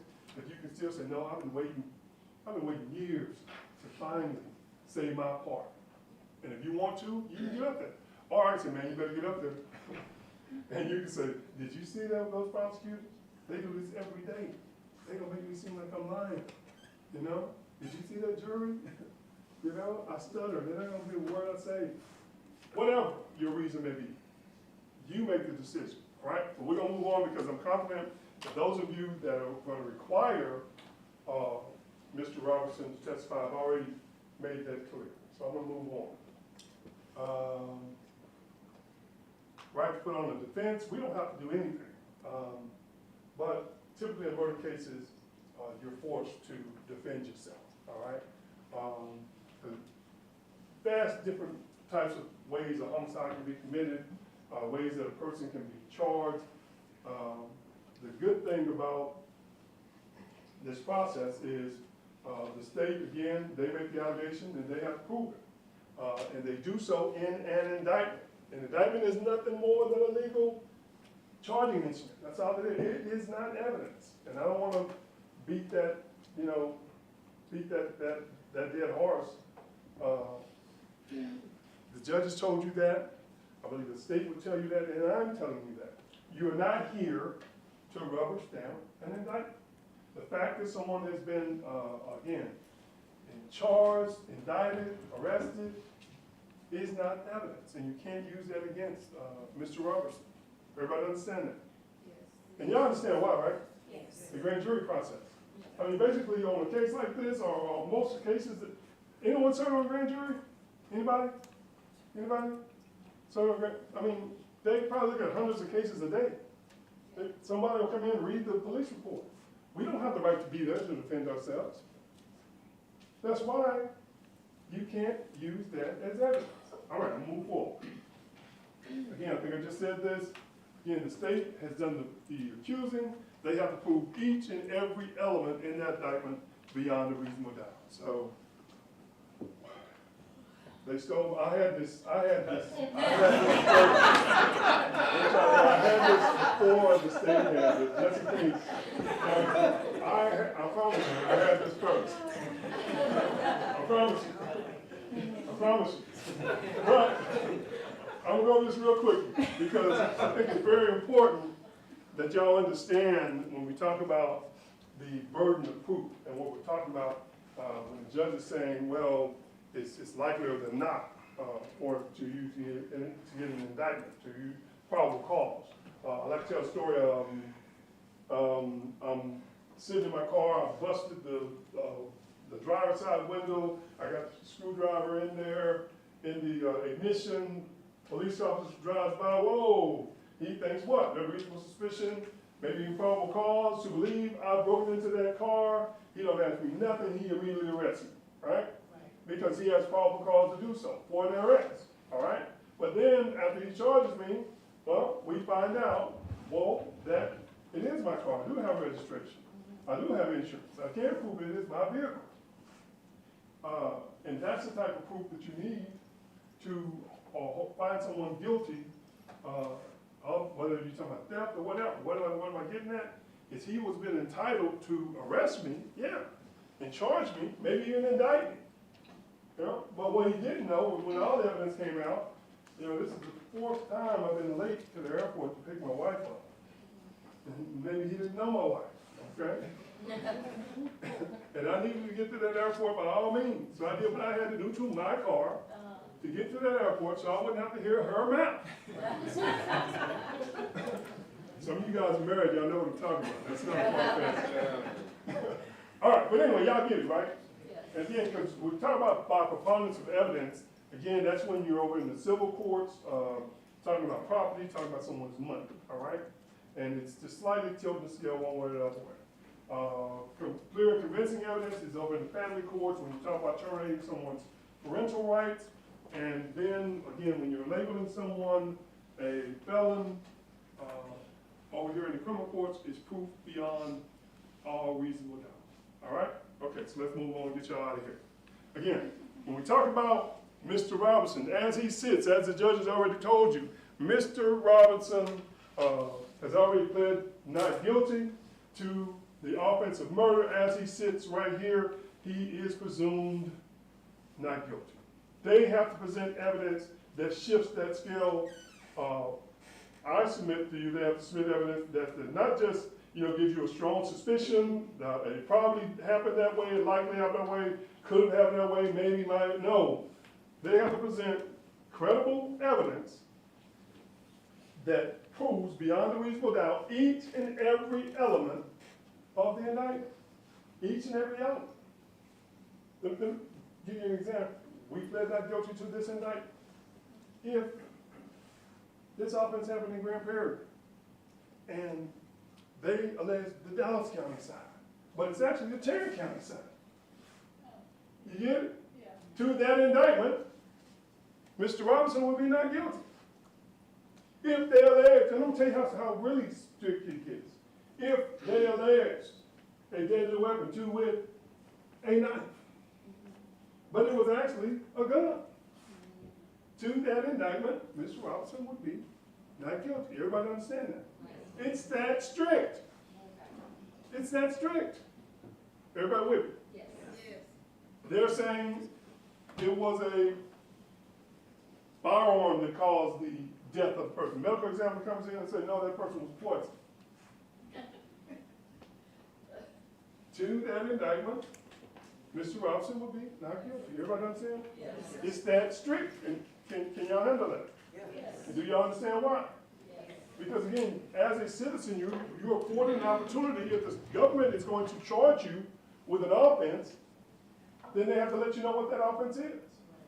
And give you an opportunity to either plead guilty or not guilty. All right? Everybody with me? Yes, yes, ma'am. Would they like do another indictment? That ain't my problem. I mean, like, this is. But do you understand what I'm saying? Yeah, I do. And that wouldn't be your problem. Right. All you know is they said, yes, you get it? They said they were going to prove this. They didn't prove this. Then he said something else. You get what I'm saying? We're not here to make excuses. We're not here to make excuses for whatever witnesses, they decide what witnesses they want to prove their case with. You know, that's totally up to them. Totally up to them. But again, they've done the accusing, they have to do the proving. You understand what I'm saying? And, but you bring up a good point, you said, but somebody's dead. Yeah. That family's over there crying. Again, that's not my fault. That's not my problem. I don't have a burden here. Does everybody understand that? It's not Mr. Robinson's problem. If they didn't get it right, if somebody didn't get it right on that element. And you can't violate the law by trying to make amends for it. Everybody with me? Because that's exactly what that would be. All right? All right. Credibility. Uh-oh. Credibility. As the trier of fact, you determine how much credibility you want to give any witness that takes a witness stand. Whether that person is law enforcement, whether that person is a civilian witness, you make that decision. And you can believe some, all, or absolutely nothing the witness says. It's totally up to you. And it's totally up to you how much weight you give any evidence that comes to the witness stand. Like, for example, they talk about, well, there's one witness who said, oh, they said this happened. And if you know in your heart of hearts that in order for me to believe that witness, I need something to corroborate what they said. Yeah, I do need, you said you were raped? Yeah, I want to at least know y'all tried to do DNA. Y'all think we waste all that money, city to city, state to state, doing DNA testing, doing rape kits, just because we want to? No, because we understand what the burden of proof is. And we understand that people have been falsely accused. So again, there have to be corroborating evidence. Fingerprints. Anyway, I'm going too fast. I'm getting past myself. But I'm not going to go over all this. When we talk about self-defense. Again, if self-defense is applicable in this particular case, I believe it'll be in the jury charge. And I thought the state did an excellent job of already covering the main issues that you address in self-defense. So I'm going to go ahead and give y'all some time back on the self-defense issues. But I do want and believe that based on your comments, each of you can keep an open mind to that defense. I did want to make sure y'all understand this about self-defense. Once self-defense is brought up, the defendant is not required to prove self-defense. Rather, the state must prove beyond a reasonable doubt that self-defense does not apply to the defendant's conduct. Everybody understand that? They got to prove that it's not self-defense. Okay? Now, whether or not, these are just defining the definition regarding reasonable relief and what deadly force is. And I just want to also make sure that y'all remember that it's not just deadly force, it's attempted use of deadly force that can cause serious bodily injury. But again, that's going to all be in the jury charge. And everybody understands, just as the state indicated, anything can be used as a deadly weapon. Everybody with me? Yes. I mean, whether you talk about this pen, anything in its manner can be used as a deadly weapon. My hands can be used as a deadly weapon. Do y'all understand that? Yes. If I'm attempting to inflict deadly force or serious bodily injury, or causing serious bodily injury, even my hand, my feet, anything can be used as a deadly weapon. Can y'all keep an open mind to that? Yes. All right, I'll keep moving. Okay, he didn't have this. Listen, and again, I always use this, not just to talk about the types of evidence, and I don't think this is the case, but this is my client. He's charged with eating Oreo cookies. And clearly we pled not guilty, right? Because when you look closely, it's not Oreo cookies, right? It was cake. It was cake. But the Oreo cookies were not guilty. All right? All right, I had that just to kind of make you laugh a little bit. But y'all get the seriousness though, right? Yes. Right? Yes, sir. Okay, all right, we'll move forward then. Anyone on the first row going to give more consideration to testimony that comes from law enforcement? The question is, just because someone takes a stand and they're a police officer, you're going to give them more credibility than you would a civilian. Anyone will go less? No, I'm just kidding. But y'all understand? Yes, sir, Mr. I would say I would tend to, because my brother was a Dallas police officer for 20 years. Okay. And I knew some of his friends, and I think I would tend to give them more credence. But I think what the judges want to know, and what I need to know is, can you wait to hear what that officer has to say before you determine how much credibility you're going to give him? Yes. And I want to make sure I'm clear on the defendant's right to testify with you. And I'm referring to, again, Mr. Stewart. Mr. Stewart, right? You can or you cannot afford Mr. Robertson his Fifth Amendment right to testify and not testify. No, I'm asking you. Are you going to require that we testify? No. You sure about that? Again, there's nothing. Look. The questions I'm asking y'all. If you know in your heart of hearts, this is a murder case. You better tell us what you were doing. If you know in your heart of hearts that you want to hear from someone and you're going to hold it against them, I just need to know. I'm not sure I understood the question. Okay, the question is, are you going to require my client to testify? No. All right, thank you, sir. All right. Anybody else? Going to require my client to testify? I think we got a lot of y'all identified.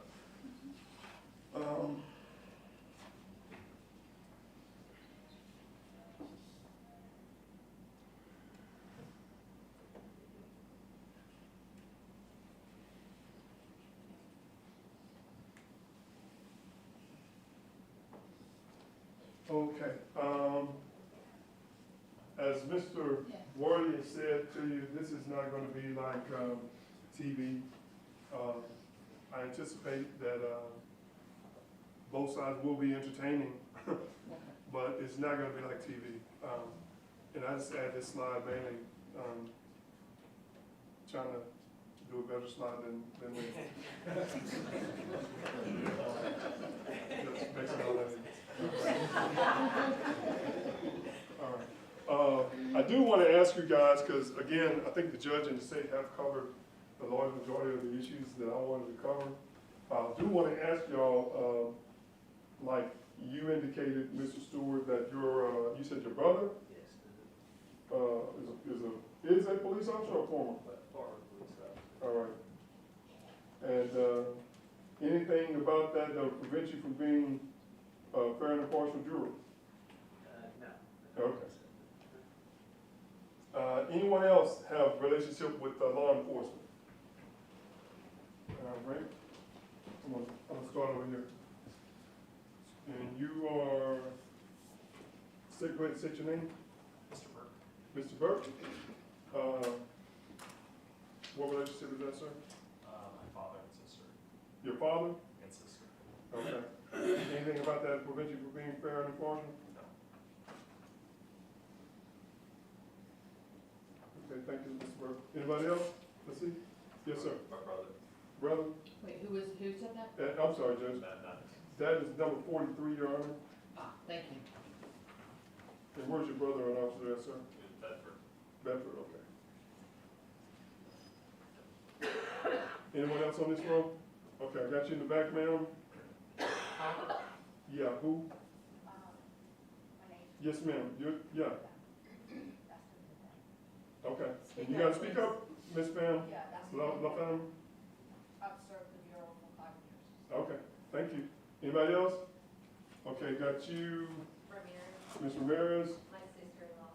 Okay, and ma'am, you are Ms. Camp? Yes. My father-in-law is a retired Garland police officer. Okay. Okay, anything about that prevention from being fair and impartial? No, sir. Sir, you are Mr. Cambridge? My godfather is retired DPD and my brother is currently, Cedar Hill Police Department. Okay. Anything about that prevention from being fair and impartial? No. All right, let's see other hands. Anybody? I'm about to shut it down. Miss, yeah, number 22, Miss Wesco. Okay. I'm sorry, who? Ex-husband? Okay, and you are Mr. Holt, Yes, sir. Sister-in-law, sister-in-law? Which agency? she was with Austin. Okay. Again, both you guys, anything about that prevent y'all from being fair and impartial? I mean, I go back to your original question. which Yes, sir. was, would you be inclined to believe a police officer who Mhm. took a stand? Yes. Would be inclined Okay. to believe that. But the- Personal relationships that I have, I feel like I'm more inclined to believe the Right. credibility of an officer. And all I'm asking is, and I don't have a problem with that, if you wait until you hear what that officer has to say, just like you would any other one. You get what I'm saying? I would, but if there was conflicting statements between Mhm. eyewitnesses, one being a police officer, one not being. You believe the police I would officer? believe the police officer, yes. Okay.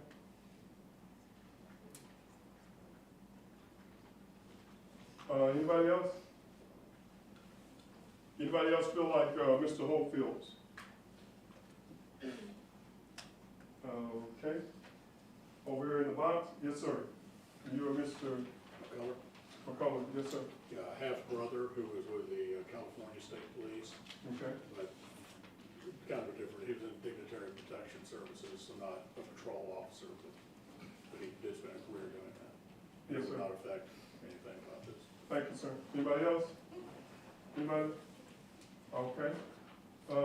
Is there any question that you're sitting there, you're thinking, if I was a defense attorney on a murder case representing, a young man like Mr. Robinson, I think he would want to know this about me.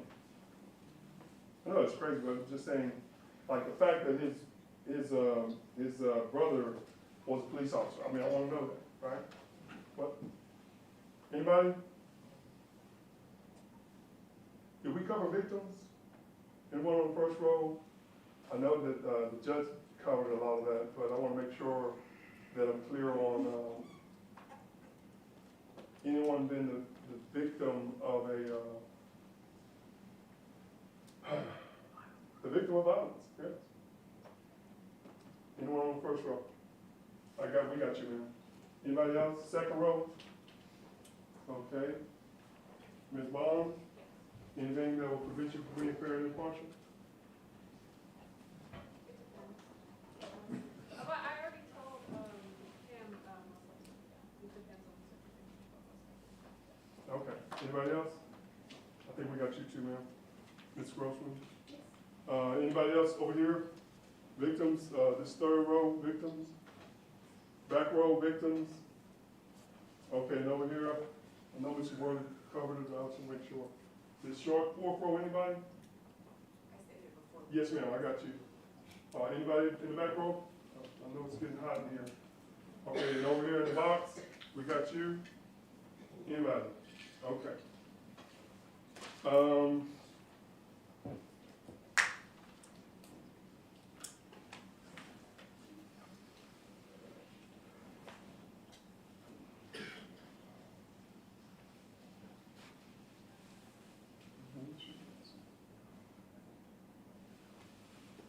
Okay, well, with that, ladies and gentlemen, I thank y'all for being candid with us and answering our questions. I look forward to working with whichever 12 of you become our juror. Thank you. All right, thank you, Mr. Harris. All right, ladies and gentlemen of the jury, we may need to speak with one or two of you, but I'm gonna send you out to the hallway where you will be for about 30 minutes, okay? Remember your instructions. You cannot discuss anything. You cannot Google anything. You just have to sit and be patient for us, okay? All right, so, Mr. Holt, if you could stay, I need to visit with you, but, all of the rest of you are excused to go to the hallway. Oh, yeah, and Miss Winifred, come on up, too. Mr. Holt and Miss Winifred.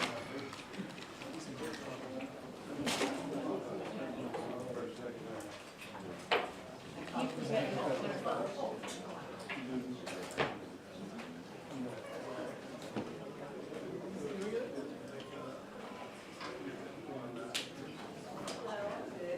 All right, and I've already forgotten your names, I do apologize.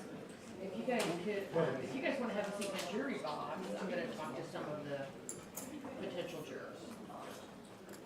Miss Winifred, come on up.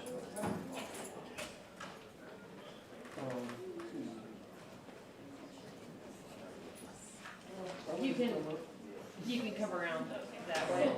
Thank you. All right, Mr. Holt, if you could stand back there, Miss Winifred, if you come forward, and, okay, here we go. All right, Mr. Harris, we're still on the record. All right. Ms. Winifred, I understand you have a child that is 3 years old. Are you the child's primary caregiver? Primary, yes, I do have a spouse, he works full-time, but yes. Okay, but you're the primary caregiver of the child. Is that a yes? Yes. Okay. You are entitled to an exemption under the law. Do you want to exercise your exemption and be excused from jury service? Does that count? So we do have part-time childcare. Does that still count for the exemption? I wasn't Yes, sure. I appreciate your honesty. But I understand you have an issue with childcare. Yes, yeah, I would need to have 3 days a week. Okay. So then, yes, if that is an option, I would like to take that. That is your option. Okay, So thank you. you can exercise your exemption and you are now free to leave. Thank you. Thank you very much. All right, and this, all right, well, never mind, Ms. Winifred, thank you very much for being here today.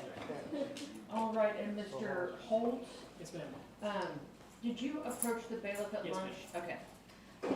My understanding is that you saw a tattoo on the accused person, Mr. Robertson, that makes you feel a certain way. Yes, ma'am. If you could describe what you saw and how it makes you feel. At just one moment, I saw him when I was observing in the courtroom. He bent over and I saw death tattooed on the neck. And just in all honesty, I feel like that would bias me a bit. And I didn't want to mention it in front of any other jurors and bias them, but. I really, really appreciate you not mentioning it in front of the entire panel. So you say it would bias you in favor of or against the defendant? Against. Okay. Is that something you can put aside or no? No. Okay. Any questions? No, Your Honor. Any questions? No, ma'am. All right, thank you, Mr. Holt. I'm excusing you and you are free to leave. Appreciate your honesty. Thank you, sir. Okay, so if I could see the attorneys, what I like to do is go through each juror and I will let you know if I think if they're struck for cause. For my law students, have you all had criminal procedure yet? Okay, all right. So some jurors aren't going to be qualified because they can't follow the law. Never mind, it can still be on the record. Oh, Okay. You can move those chairs because they won't be sitting there anyway. are we gonna do this for one of the two? No, Okay. we're off the road. All right. Okay, so if at any time, Mr. Harris, you disagree with me, Mr. Boyle, or Mr. Mitchell, please shout out, let me know. All right, number 1, Lopez, I think is fine. He didn't say really anything. 2, Calvin, he is going to New York City. I can agree. I agree, Judge. They're letting him go. 3, Loxley, she said she could do everything, so I think she's qualified. Agreed. I think she's Yeah, qualified. I agree, yeah. Number 4, McBride, I think he's fine as well. Mhm, Number 5 is qualified as well. mhm, Yes, sir. Number 6 is fine. mhm, Agreed. Number 7 is fine. Agreed. mhm, Number 8 can't do Fifth Amendment, so I'm excusing her for cause. mhm, Number 9 can't sit in judgment, can't do Fifth Amendment, can't give the maximum. Ms. Garcia, she's off her cause. Agreed. I agree, Your Honor. 10, Finley, can't convict if it's an act really dangerous to human life. Agreed. Okay. So I'm excusing him for cause. 11, Jordan, I don't know what that issue was, but it's clearly going to affect her, so Yeah, I'm she's- excusing her for cause, because she can barely speak about it. Mhm. All right, 12, I don't have anything for 12. Y'all don't have anything, Judge? Instead of saying agree, because it sounds like you want you. Sorry. Agree. Sorry, I agree with you. I was like, Yeah. yes. Okay, Williams is fine. Liggins can't be fair, off her cause. Mhm, 14, Rost is fine. Yes. 15, Thens is fine. Or was it Things? Tennis. Tennis. Okay. Fancy British. mhm, All right, 16, Tran is off for cause, no English. 17, Hoffman. I could not hear what he said about his cousin being murdered. Is that gonna affect him? I had him down for cause. I did as well. Okay, I can agree, Judge. okay. And Mr. Hoffman is off for cause. 18, Willis, can't abide by the Fifth Amendment, can't sit in judgment. Can't do act clearly dangerous, so he is off for cause. 19, Drills is fine. 20, Dave Chappelle's cousin is off for cause. No max, no gun, I mean, just everything. 21, Thomas is fine. 22, Wesco is fine. 23, Galindo can't sit in judgment, and then there was something else on this, but he's up for cause. 24, Holt, can't do oh, that's Mary. Let's go. Yeah. Sorry. Get ahead of myself, get behind. And then 25, I excused before lunch. 26, Guzman is fine. 27, Grossman, off for cause. 28, Guidry is fine. 29, Kelly is, can't sit in judgment. Okay. So I'm excusing, was that a man or a woman? Which one? 29, I think, was a woman. I couldn't tell, so I didn't say Mr. and Mrs. see her. All right, so 29 is off for cause. 30, Miss Bond, she can't be fair. I couldn't tell if her cousin was charged or was almost murdered. I think he was charged. Okay, 30 is off for cause. 31, Hardy is fine. 32, Coleman is fine. Coleman's a no-show. Oh, my bad. So Coleman is off for cause. Okay, 33, Joseph Angel can't do Fifth Amendment, off for cause. 34, Bledsoe is fine. 35, Allen is fine. That was a no-show. Oh, goodness gracious. It's a new list, I didn't. No, that's why I say kept, it. yeah, I was getting confused over there. Yeah. All right, 36, Castro Chavez, can't do the Fifth Amendment, can't do the maximum punishment, off for cause. 37 is already off for cause, I excused him earlier. 38, Shields is off for cause for many reasons. 39 is fine. 40 has that wedding. Mhm, I can agree. Can't do act totally dangerous to human life, so he's off for cause. That's 40. 40. 41 was fine. 42, Beatty, can't do the maximum, off for cause. 43 is fine. 44, can't do the maximum punishment, off for cause. 45, Burke is fine. Okay, so what did 46 say about her domestic violence situation? Did she say it would affect her or that it would not? She said it would. Okay, then she's off her cause. I already excused 47. 48, Nava, no English, he's off her cause. 49, Cantu, no Fifth Amendment, can't sit in judgment, off her cause. 50 is fine. Blank, blank, okay. So 50 is fine. 51, Valadez is fine. 52, Collins is fine. 53, Callan is fine. 54, Hester is fine. 55, Smith is fine. 56, Cambridge Haynes is fine. 57 is off her cause, can't be fair, no max.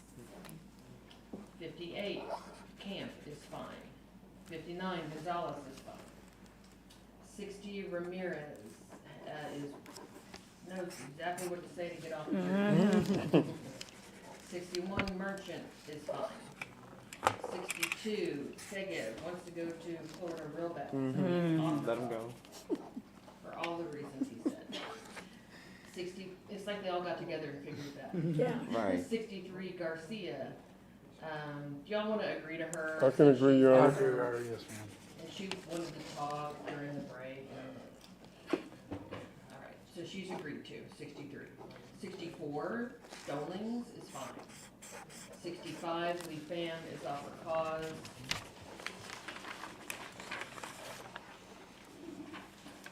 Okay, 66 is fine. 67, McQuellar is fine. 68, Artan is fine. 69, Alum is fine. 70, Alvarado is fine. 71, Wynn is fine. I don't think we're gonna get that far. I did excuse 77. Okay, so let's count them up and see where we're at. Okay, so each side gets 10 strikes. Y'all know that, right? Okay, so in order to have, and we have to figure out where we're in range. Okay, so we have to have 10 plus 10 plus 12 who are gonna be on the jury, which equals 32. So we're gonna count all the people that are in range until we get to 32. But we all have to count because we can get confused. Yeah, I was looking at 41.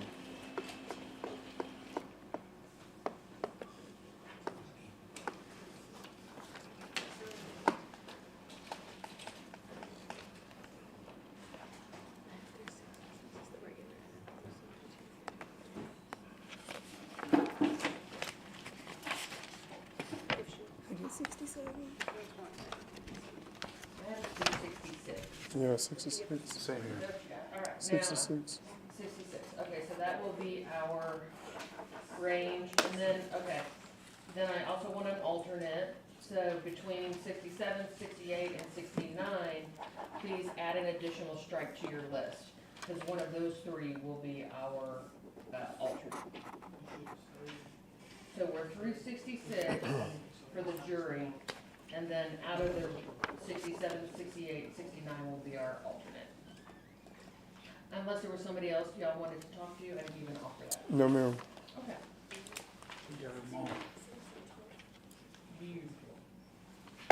Okay, any questions about where we're at or anything? Okay. All right. All right, give me 5 minutes.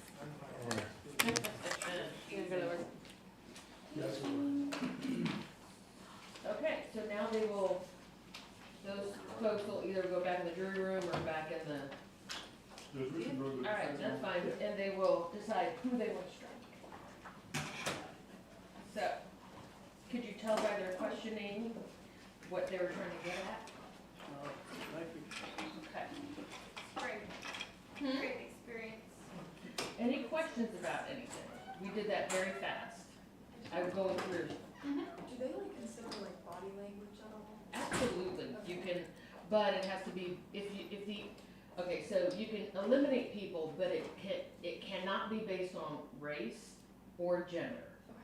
So you have to have a race neutral and gender neutral reason for striking someone.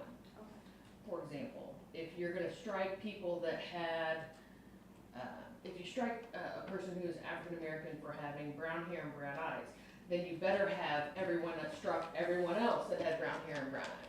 Okay. You see what I mean? You can't just say, well, that's my reason. Well, that's not race neutral. You have to have some reason. So if you're only gonna rely on body language, it better be pretty clear. It can't just be like, I mean, sleeping would be a good one, but other than, you know, what didn't look at me, you know, Can you look at like if they're attentive, cause like I noticed a gentleman in the front, he kind of put his head down whenever, you said that they would be out there for 30 minutes, and so you want them to be attentive during the trial, Right. is that a factor, or? well, as long as you can judge them based on that, he might just be tired. It is a long day. Jury selection is a long process. So, we expect people to get fussy. Yeah. Mhm. Okay. Yeah. Okay, so when the prosecution goes, who are they looking for? They want people with relationships with the police department. Yes. They want people. Oh, go ahead. I thought you were. People who are like rule followers, like violate the law. That's what's gonna happen. Not someone who's thinking with their emotions. Does age matter? Yes. Yes. What do old people think? I would say they're a little more law and order. Yes, they are. Yes, young people are more liberal in their thinking usually, and that is just simply how life goes. For everyone, yes. Do they usually, for lack of a better term, harp on the serious bodily injury, like the intent to cause serious bodily injury alternate statute? Not usually, no. Okay. So, there must be something kind of interesting. Oh, and Mr. Sadler, you're right, it didn't say boyfriend, so it's a female? Mhm. Okay, so the allegation is that this young man, killed his mother's girlfriend. So, and they also mentioned self-defense. So, I don't have any idea what happened, you know, we'll have to see. So you don't know anything until trial? I know what is in the affidavit for arrest, which says, on this date, this person was rushed to the hospital, and when they got to, or the police were called, when they got to the location, there's a res justi statement. That is a statement that is made, when the person is not in custody, but made to the police spontaneously. Like, I didn't mean to kill it. You know, or something like that. He apparently said the gun is on the hood of the car. But at least that puts the gun in his hands, you know. So that will be testimony that comes in. But other than that, and the fact that the victim died, I think a day or two later, that's all I got. That's all I know. So obviously, you're most likely to be killed by someone you're supposed to love, and especially somebody you know. And most murders happen during arguments, spur of the moment thing, or if you're drunk or high. So, now, one thing he could have done, but the reason Mr. Worley was talking about this act clearly dangerous to human life, what he's really going for is trying to find out who his weak jurors are. So they're gonna strike all the people that, well, I mean, we got rid of them all because they can't be fair. But the defense could have gone through and rehabilitated those people by saying, we're not talking about premeditation. There is no part of the law that addresses premeditated murder. Your intent can be, and this is something I think the prosecutor should have explained, is that your intent can be formed in an instant. You don't have to plan anything. Because the only way we're gonna know that is if he tells us, right? And we can't force somebody to testify or give a statement against their will, so that's why we don't have premeditated murder. Now, many years ago, we had murder with malice. There are a lot of other states that still have murder with malice, meaning like it's extra bad, you know. But we just have murder. Yes. I have a question. So, I know at least Ryan and I are fresh out of criminal law. Mhm. So can he not, or in Texas, I guess, can he not do involuntary manslaughter? Like plead involuntary manslaughter? No. Okay. If you're, the charge is what the state gives you. If you think of Snoop's Right. song, Murder Was the Case that they gave me, because they gave him that case. He doesn't get to decide what charge it is. Now, I think he'll probably ask for a lesser included of manslaughter in the jury charge. So is it just common law then? Where, cause correct me if I'm wrong, or if I. Okay, now, so this is, I know what I think I know what you're saying. I'm gonna interrupt you real quick. Because, the Code of Criminal Procedure, or Family Procedure, that is how cases are filed and proceed through the court system. Your rules of evidence in criminal, your rules of evidence in civil, that's how evidence comes in the courtroom. You follow me? They're like buddies, they're best friends. They go hand in hand. So, if there is any evidence that a jury could believe it was manslaughter and not murder, then I will give the jury that instruction. Okay. You see, and that's where it comes in, but he has to ask for it. Okay. Yes, so the charge is murder, and he can say, and I'm sure he's been telling them it's a manslaughter at best because manslaughter is only 2 to 20, etc. And they say, no, it's a murder, we're going to trial. Okay. And he could get up in his opening statement and say, look, we're not gonna fight the fact that victim died at my client's hands, we're just saying it's manslaughter. And play it like that. He could totally do that. Or play it like we think it's criminally negligent homicide, or something like that. But that's really all we have. We have murder, we have murder, sudden passion. Okay, so what is sudden passion? So, sudden passion comes in during the punishment phase. If someone's convicted of murder, then you can present evidence that the murder occurred as a result of a sudden passion. Sudden passion is defined as the person who did the murder seeing or experiencing something that would render an ordinary person unable to rationally think as a result of what they experienced. The adequate provocation, right? It's not a provocation, it's that any ordinary, it's always about an ordinary prudent person.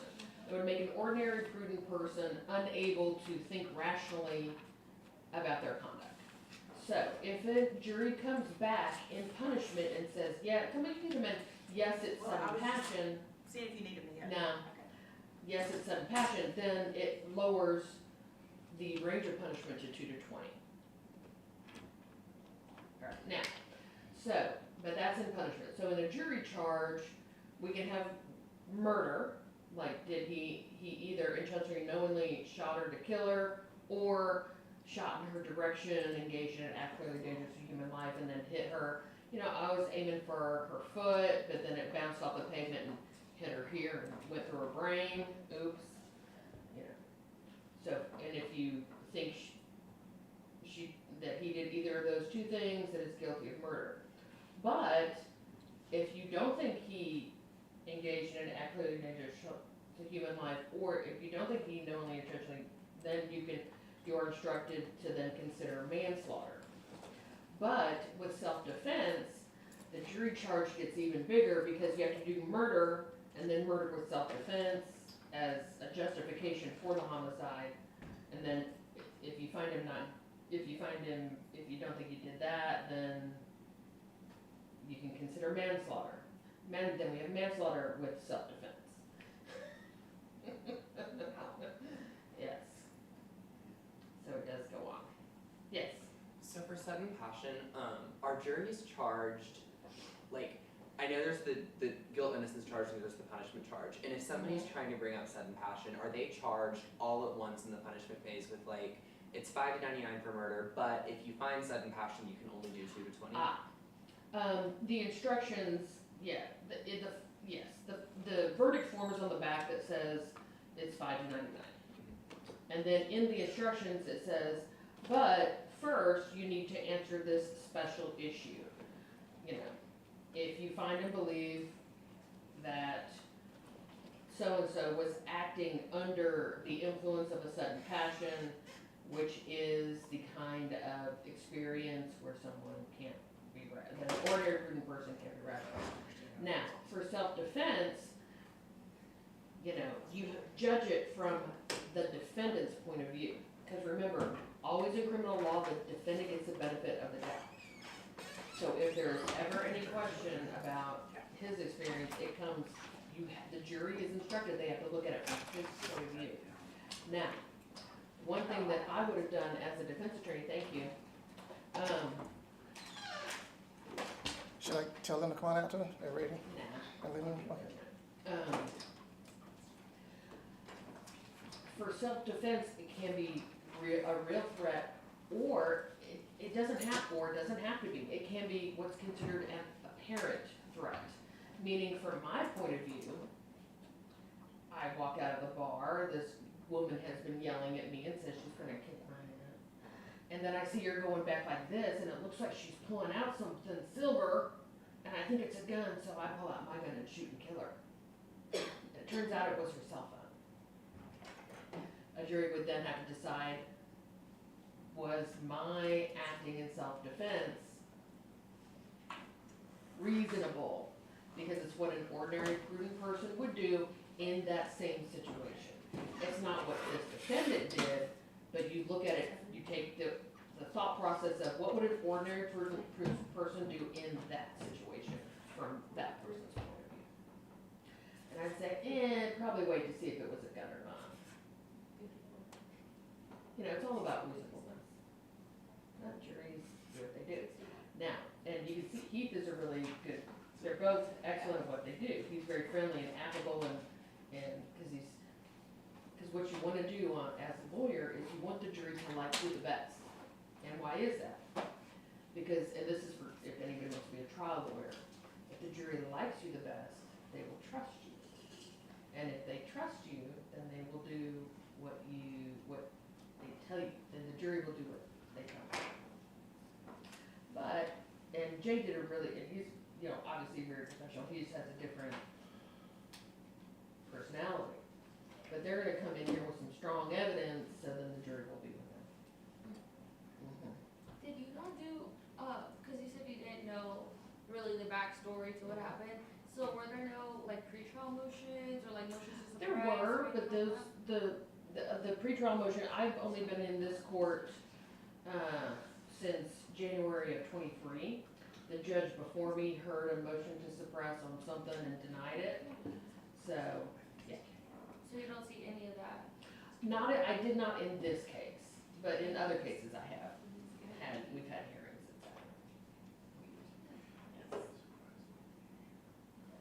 So whenever they're striking jurors, do they have to tell you the cause? Yes. Or, okay. Well, only if there's a Batson challenge. So, I'll ask each side, and a lot of judges won't do this, they'll just keep rolling along, and you have to say, wait a minute, I have a challenge. I'll ask each side if there's any objection to the exercised strikes made by the other side. And, most of the time they're just no. Because there's usually, because these prosecutors, and they know the law, they're gonna follow it. It's really more so in misdemeanor court that we had an issue where the young DAs maybe didn't understand the law quite enough, where there was one that said, well, it looked like he was scrolling on his phone. Well, I know it might have looked like it, but you didn't ask him about it, nobody did, you know, you gotta talk to him. So I sustained it, and then what happens is, let's say a Batson challenge is sustained, well, then that person is then put on the jury. Dramatic. Dramatic. Now, The state in this case did not exercise all their strikes. They only exercised 7, which is their absolute right to do. They don't have to use them. You get 10 strikes? You get 10. And then they get 1 extra for the alternate. Is random, what is there a particular reason why there's the frames of the officer there? The what? The frames of the officer that passed away? Yes, he was our bailiff, and he passed away, and he hadn't been here very long. He'd been a deputy for a long time, but he passed away in, when did he? January 16th, Martin Luther King birthday, the holiday. That's right. Remember it snowed that day, Mm-hmm. and he went out with 4-wheeling. You cannot, don't ride those 4-wheelers, they're just too dangerous. And he had a terrible accident, and it killed him. He was, how old was he? 40-something? I think he's right at 40, or 41. Yeah, he looks really young. I didn't know if he Well, was that's- related to this case or anything. Well, hold on now. Those pictures when he was really young. Yes. Oh, sorry for y'all's loss. Well, thank you. He was very nice. I didn't know him super well, but he was very nice, and we were excited to have him. He was a really good bailiff. Really good. So, and then Mr. Jernigan came in, and we're happy to have him. He's an He's excellent really good bailiff as too. well. All right, if you want to holler at those defense attorneys for me, Mr. Jernigan, thank you so much.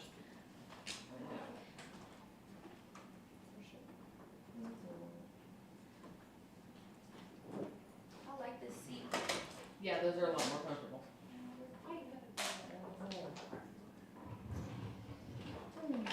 Have you ever been on a jury, Judge? Have I? Yeah. I started, one thing y'all should know is that if you have enough credits in law school, you can take the bar early. So I took the bar, and I had done, between first year and second year, I did a little summer school in there. I did a Europe trip to Innsbruck, Austria, because I went to St. Mary's. Did that, so by the time my third year rolled around, I had enough credits to take the bar. So I took the bar February of my last semester. I just told my 2 teachers, or maybe 3 teachers, I'm like, I'm studying for the bar, I'll see you later. And they're like, yeah, no problem. So that was the third year of last semester. So I took the bar in February because I do so poorly on standardized tests, I thought, okay, I'll take it, I'll fail it, but I'll still be on time with the rest of my class.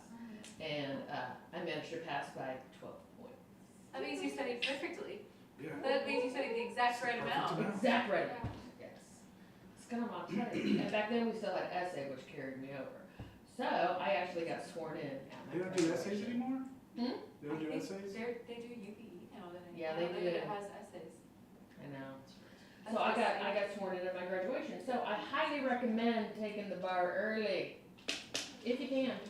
I always say, Judge, that, when everybody passes the bar, the person who got the highest score on the bar exam, they give a speech down in Austin with the big swearing in. yeah. And I always say the reason they do that is because they make this person have to get up and explain to the rest of us why they studied so hard for a pass-fail test. Exactly, exactly.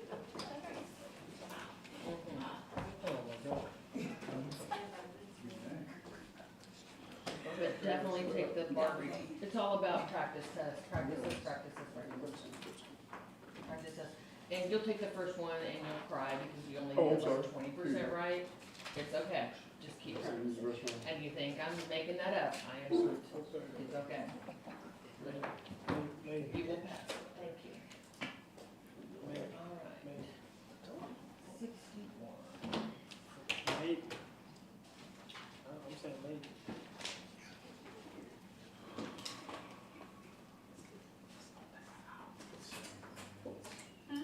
It's so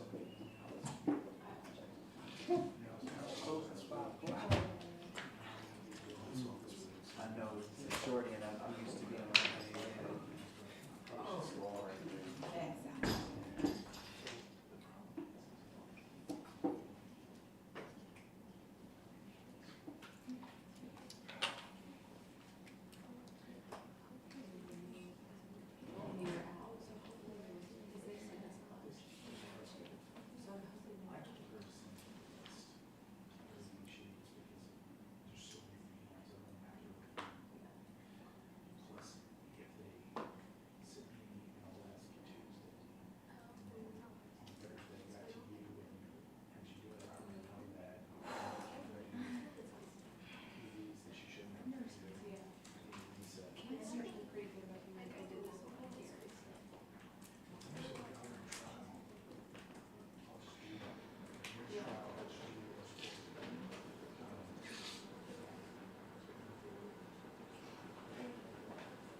43 in Athens.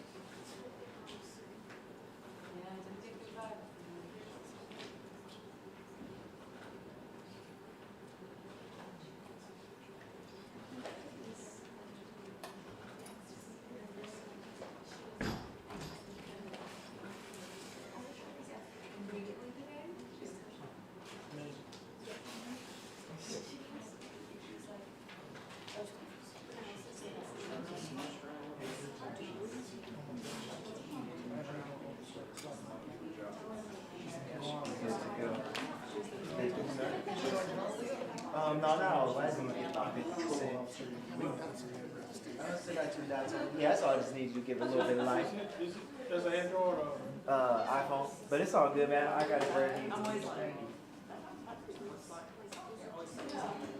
be. This is a fast part. Oh, see, yeah, next time I need it, I'm gonna use it, man. Man, we have a problem. If you all want to see the strikes made by each. The bias of the Android crew. Yeah. See, Thank you. Oh, they're right there. If you, oh, Turn short on. okay. One for your little. Yeah, double strike. Hey, you know what I just realized? Are you in trial of the trade code next week? Oh, yeah. Back to back. I think he was like, he said he. Yeah, I was, Okay. I was worried about my father, because he showed up today. And then I will. Oh, you were right. No, he was supposed to hire Scott. Like, this is making his money together. Nah, he was supposed to, this is a long time ago. Oh, okay. Yeah. Chicago, you know, Thank you. You guys found out he's the different school. With the capital.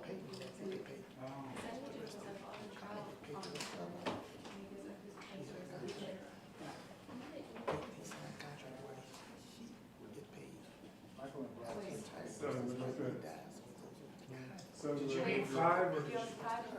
Michael Bryan's for the Barron's name. I will what? Michael McBride is number 5, it's number 4, but you'll wrote number 5. So did y'all want Michael McBride struck? Did you Both want of Michael them. McBride?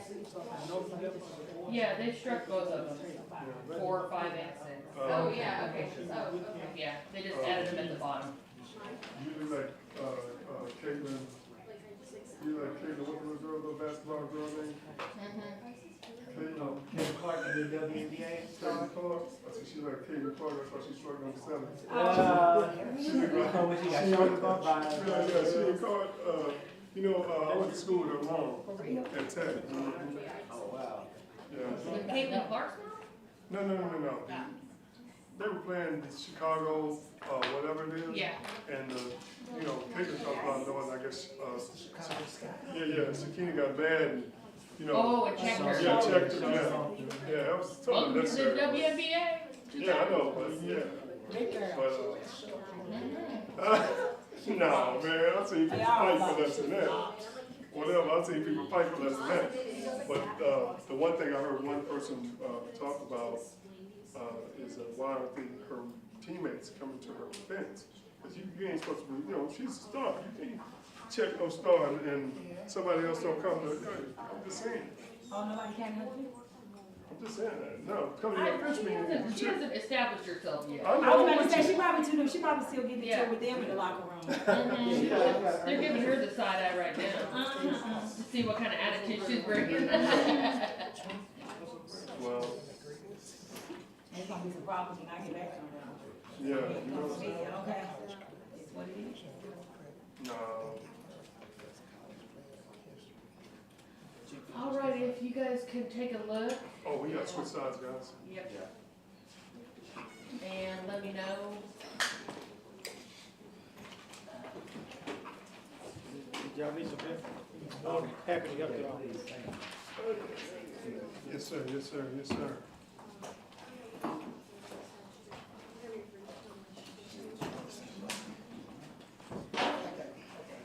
Okay, that's good.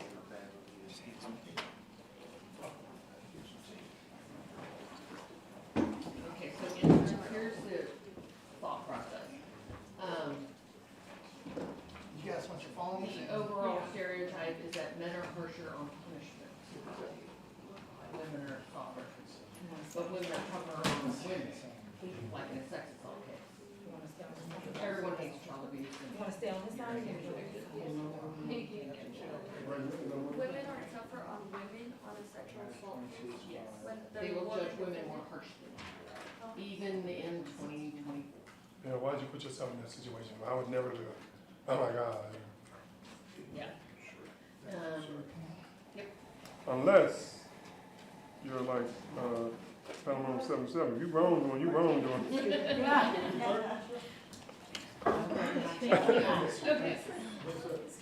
Do you have the other one? Who's got the state strikes? Thank you. All right, we're gonna get back on the record, y'all. He's trying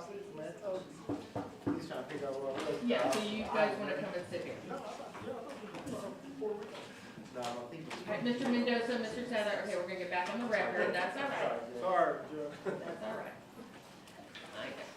Okay. We are back on the record, both sides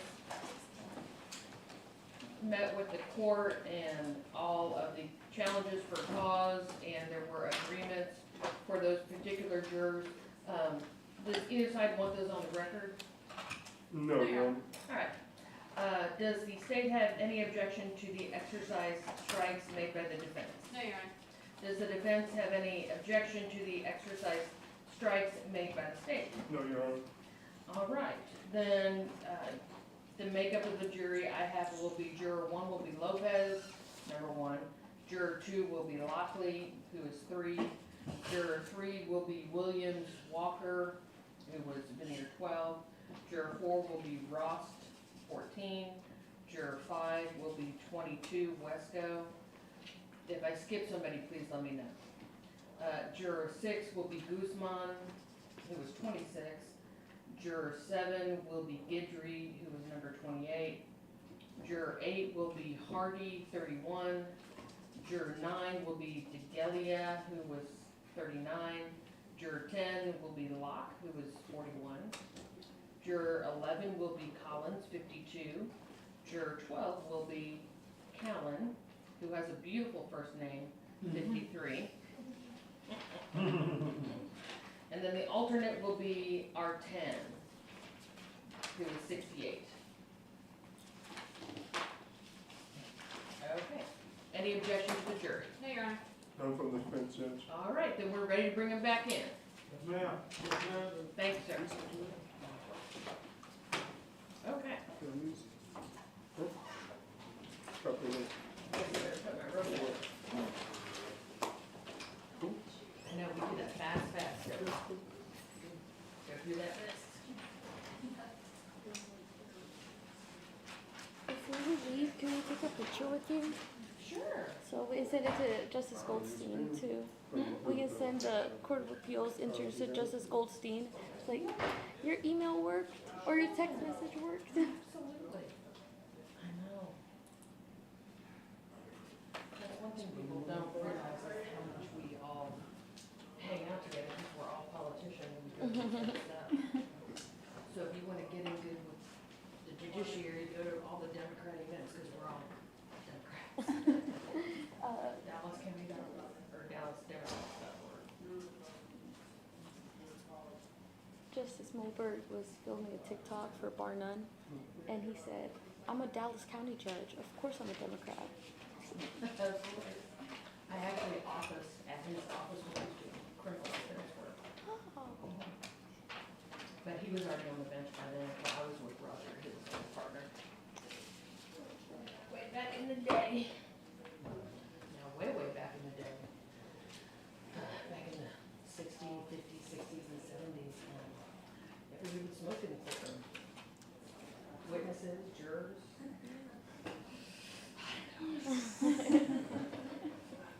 All the good old days.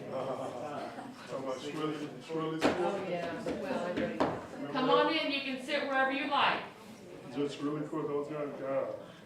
There's a Judge lot of Pruitt. back there, yeah, Pruitt, RG. I was smoking back then, I was back there. Ooh, terrible. Come on in, you can sit wherever you like.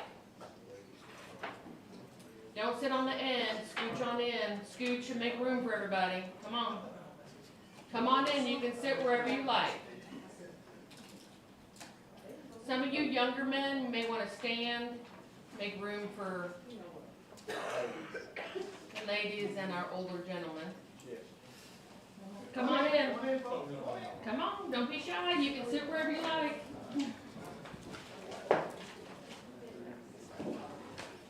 All right, ladies and gentlemen, come on in. You can sit wherever you like.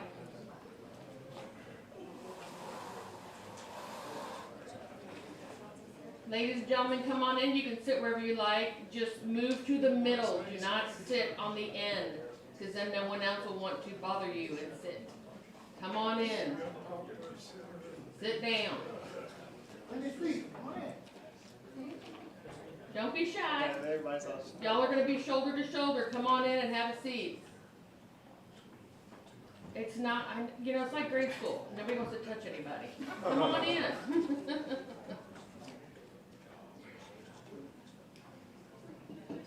All right, come on in. You can sit wherever you like. All right. Okay, come on in. You can sit wherever you like.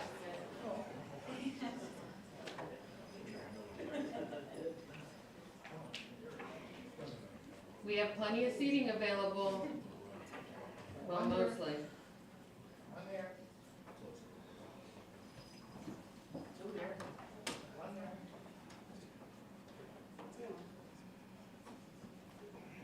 All right, thank you very much. You may be seated. Okay. You got a whole back row over there. Miss Marchand, please scooch on in. Scooch on in.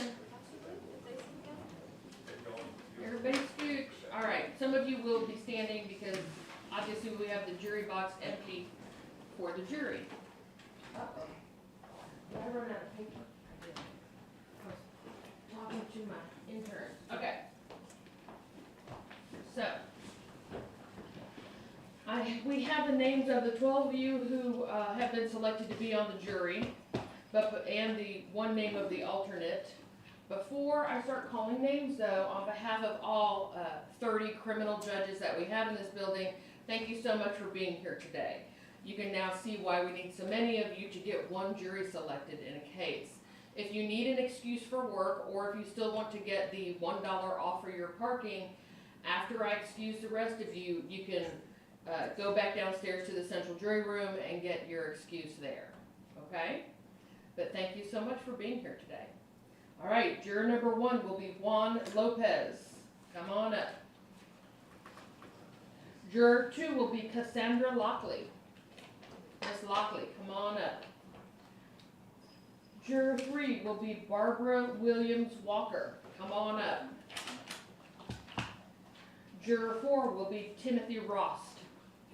Come on up, Mr. Rost. Juror 5 will be Monica Wesco. Juror 6, Ashley Guzman. Come on up. Juror 7 will be Lauren Guidry. Juror 8 will be Devontae Hardy.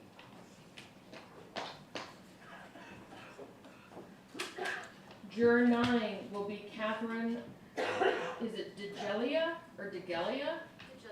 DeGelia. DeGelia. Is that Italian? Yes. Sicilian. Oh, there you go. Thank you. Juror 10 is Kevin Locke. Come on up, Mr. Locke. Juror 11 is Alton Collins. Alton Collins. Juror 12 is Nancy Callan. Come on up. And our alternate is, I'm going to mispronounce this, is it Liban or Liban? Artan. Liban. Excuse me, sir. Thank you. You get to sit at the small kids' table at Thanksgiving. All right, the rest of you are now excused from all your instructions, and you can Google until your heart's content. Thank you again. You are excused. Thank you.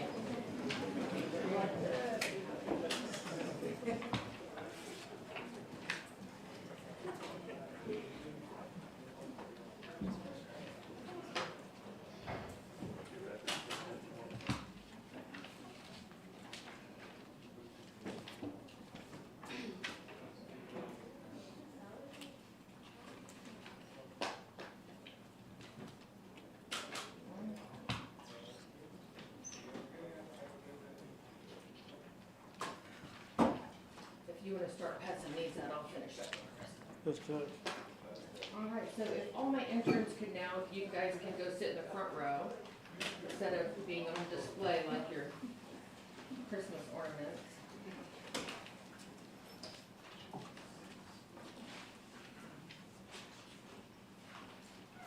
Should have warned you ahead of time. Oh, and, you all may be seated, thank you. Okay. I got to talking to visiting with the interns and talking about the law and forgot to do all my juror instructions. Thank you, sir.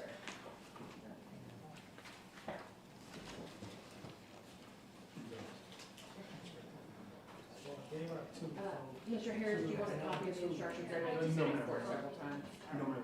Mr. Worley or Ms. Mitchell, do y'all want a copy of the instructions? There you are. It's not your first word.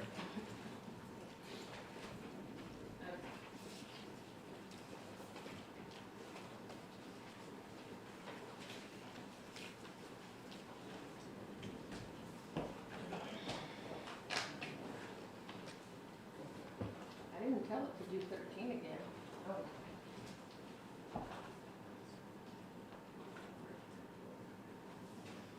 Okay, that's weird.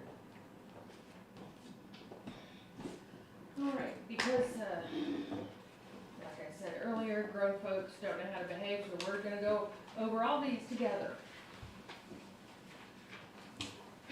You are hereby ordered that you must return to court every day of the trial until it is completely finished and the judge, meaning me, releases you from your jury service. Number 2, do not talk to or mingle with the lawyers, their investigators, any of the litigants, or the witnesses, or other persons connected to this case.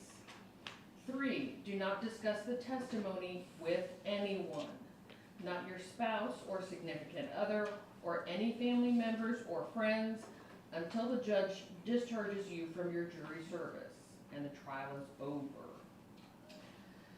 4, do not discuss any of the testimony you've heard in court with any other juror until after closing arguments are finished and the court instructs you to start deliberating.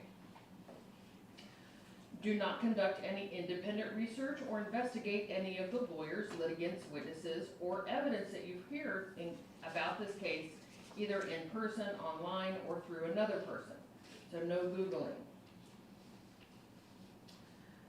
6, all evidence is a part of the official court record and must remain in the jury room. Until it is retrieved by the bailiff or court reporter, the jury cannot leave until all the evidence is verified by the court reporter as being returned. You cannot take it home and look at it. 7, do not tell the other jurors about your own experiences, if any, about any matter that may relate to something you've heard during testimony. 8, do not share any expertise, specialized training, or knowledge you may have that may relate to the evidence you've heard in this case. 9, do not read the newspaper, online reports, comments, or view or listen to the local news in any way during the trial. I don't anticipate any kind of news coverage, but you never know. You can watch national news, just not local. 10, do not do any online research regarding any of the legal terms that you've heard in court. 11, do not share, reveal, post, or describe any details or thoughts about the evidence you've heard in the case during the trial or anything discussed during your deliberations with any person, reporter, news media, or other news outlet. 12, do not share, reveal, post, or describe any details or thoughts about the evidence you've heard in this case during the trial or anything discussed during your deliberations on any social media application like Instagram, Facebook, Snapchat, LinkedIn, or other platform or application online or in print. What this is saying is that you can't go back to the jury room and start taking selfies and posting and videos about, I'm on this jury and here was the testimony we heard today. No, You cannot do that. Okay. When Mr. Sadler takes you back to the jury room, you will get an official juror badge. It's not a sticky, it has a pin.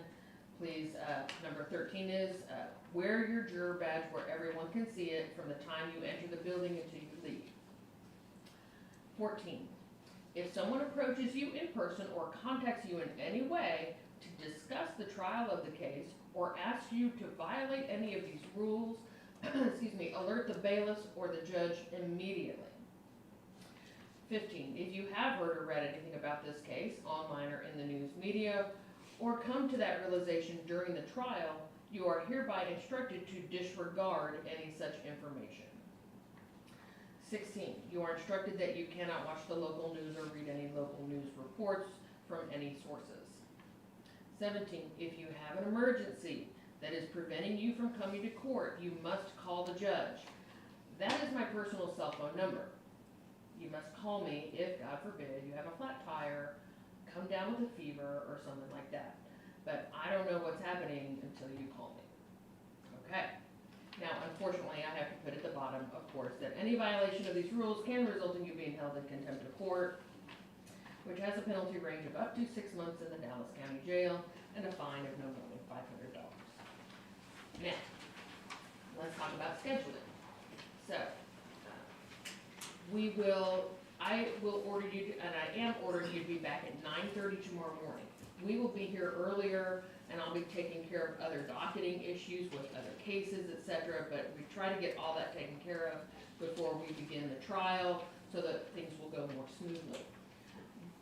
Through this door, there's a back hallway that leads to the jury room. You will come and go through the back hallway, and there's a hallway behind you there that is to the clerk's office. That is how you will come and go to and from the jury room.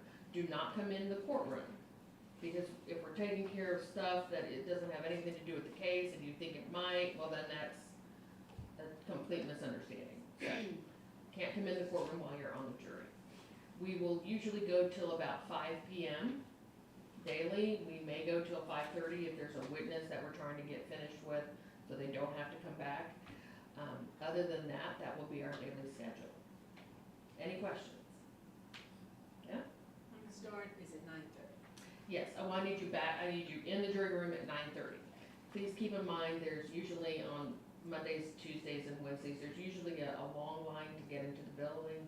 Not so much on Thursdays and Fridays, when we don't really have many jury trials beginning on Thursdays and Fridays. Okay, any other questions? I suggest wearing layers.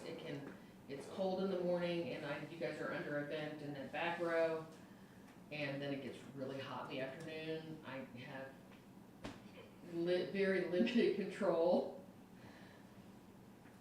over the temperature in the courtroom. If I complain that it's too hot, they have someone come up and actually take a temperature reading to see if I'm being fussy.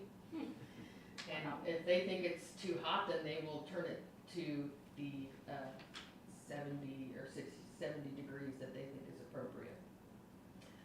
If I tell them it's too cold, then they'll really jack it up, and then we're hot for the rest of the time. So just make sure you wear something warm.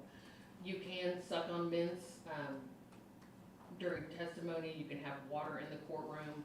Please make sure it's in a spill-proof container. You can bring your lunch if you want to. I do not have a refrigerator for you to put it in, but you can bring a sandwich or a salad or whatever you want to bring for lunch.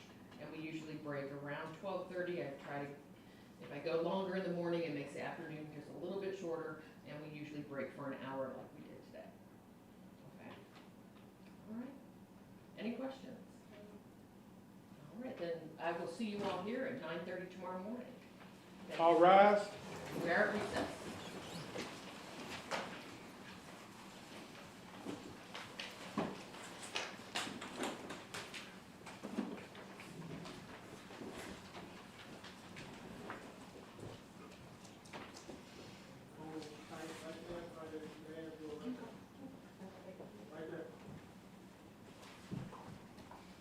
Yes, watch your step. Keep on down. Right there, right there. You good, this line is good. Y'all may be seated.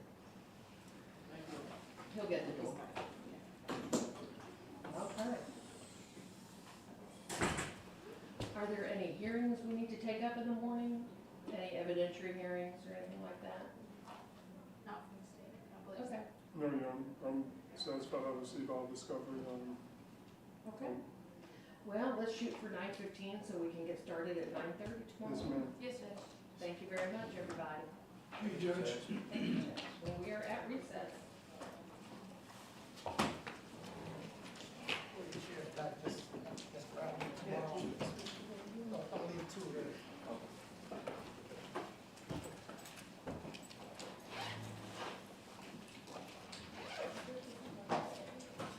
So I slept on my face wrong, and apparently I was chewing on part of my cheek while I was sleeping.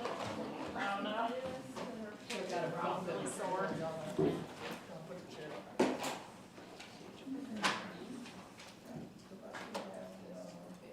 You want me to put them back as?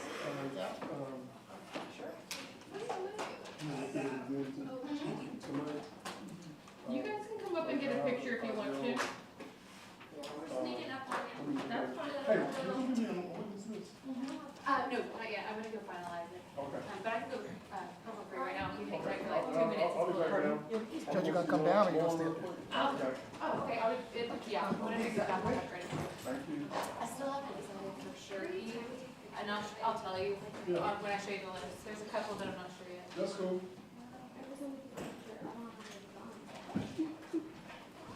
Jernigan, I'm gonna put these Bible forms Yes, ma'am, okay. Thank you. for you. Thank you. Thank you, Ms. Phillips. It's been a pleasure.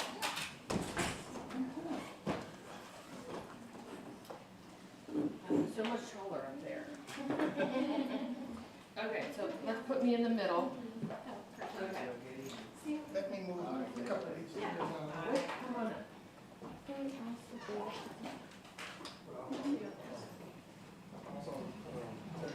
Yeah, yeah, sure, thank you. Do you want it like this or like this? Wait a minute, we got one more. Oh, well, these two are mine. These two are Bonnie Goldstein's. Yeah. Oh, you gotta go up high. It makes me look thinner. I'll do all the angles.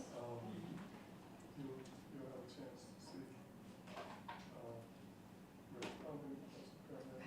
Thank you so much. Judge. Thank you. I hope you guys can come watch tomorrow, or we'll be streaming online. So. It was so nice to meet you. Very nice to meet you. Tell me your name. I'm Ryan Kester. I'm with Justice Carlisle. Oh, fantastic. Excellent. Thank you. And I remember your name, yes. Thank you for having us. Absolutely. You're welcome. And hold it with you tomorrow. Judge Clayton also invited us over, so we Oh, yeah. might be. Yeah, so, but I think there's also starting testimony tomorrow. Yeah. But you'll see, we'll come inside. Sure. So Sure. thank you No so problem. much. Thank you. It's open to the public, so you can come in and out. Fantastic. Hey, nice to meet you. Mm-hmm. Mia. We'll put this here. Okay. There we go.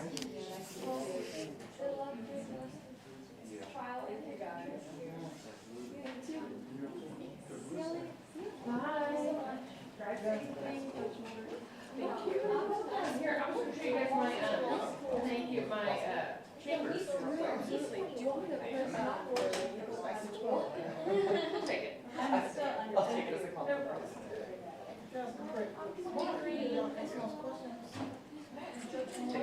This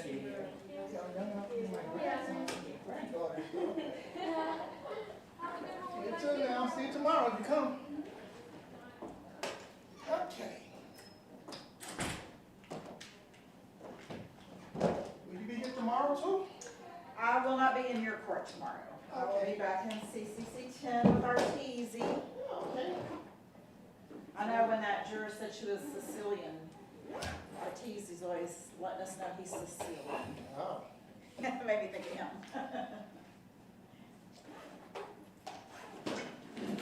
Somebody left me a clipboard.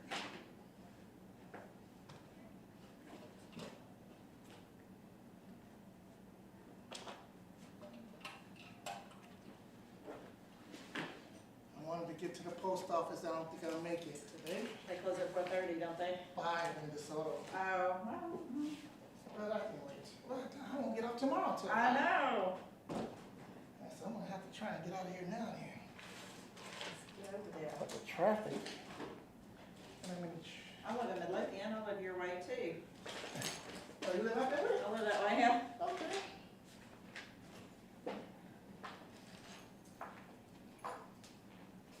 Get on that express lane, that'll get you there quicker. Isn't that for, what, share riders or something? No, it's free for everybody. Everybody? No charge. Oh. I need to quit telling people that. The mornings it gets backed up, but in the afternoons. I never seen it backed up in the morning. It backs up at, it backs up at the Reunion exit. Oh, okay, I'm off before then, though, if I'm on it. I snuck on it a couple of times. I snuck. You don't get off at the Reunion to get here? Where do you get off? At, The 30 exit or whatever? no, I don't, 35 and I come off at, right at the Colorado exit. Oh, okay. Door, I sneak around. Oh, yeah. Come around that way. So you say take Reunion? I never did that. Okay, so when you leave today, if you wanted to take it, you would turn, you know how you get on 35? You would go one more, it's like one more block, and there's the entrance to it. Oh, And that's also where you get off in the morning, they just switch the sides. It's open. Oh, okay. And then it takes you all the way to the split. So you would get, it takes you, where 35 and 67 split, that's where you merge back in with everybody I else. always see you talking about the express lane, right? Uh-huh. I always come on, but I don't get on it. I mean, I see it way down farther, so I just don't bother to get on, so. Yeah, it saves time on my way home. Sometimes in the morning it backs up, and it doesn't save me much time. I'm gonna try, cause I definitely have to get to the post office. Pleasure meeting you. All right. Make sure I got everything over here.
Oh, it's cold in here.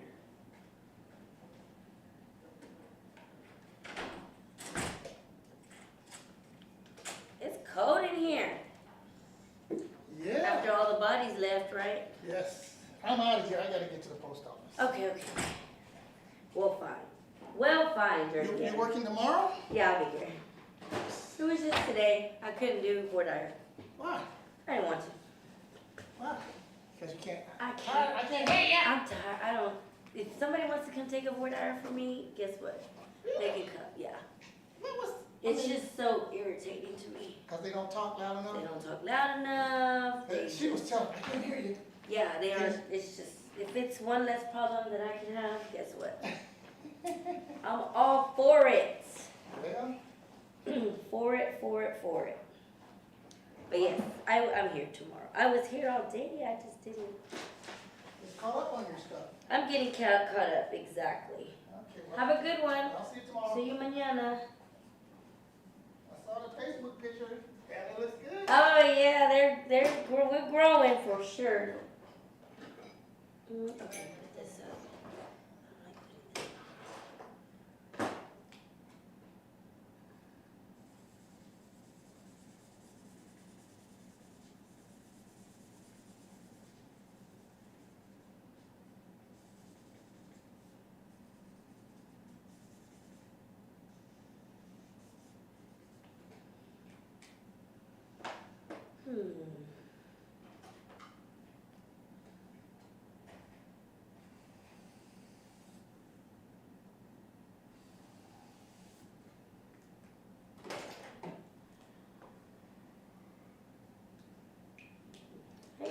Well, y'all got done early with this one? Yeah. That was a little, I mean, earlier than normal. Well, he didn't take a super long time. Oh, well, that's good, good.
You supposed to collect everything, man.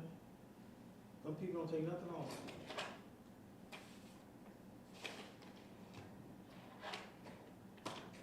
Jay.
staying?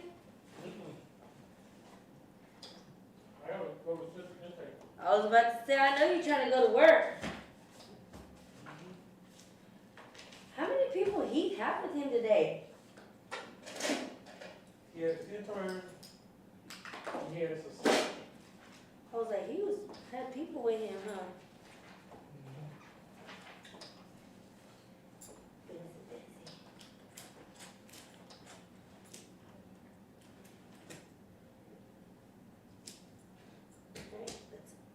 Alright, I'm gone.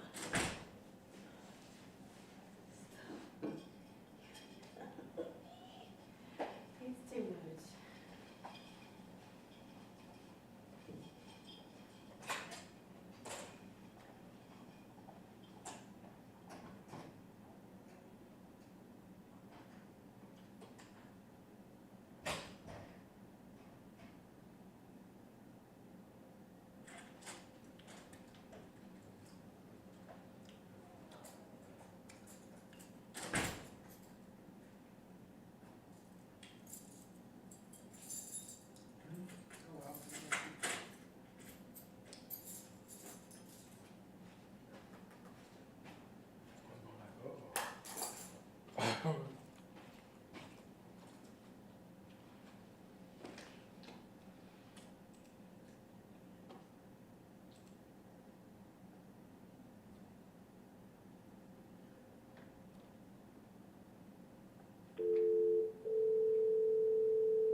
Son B, how you doing?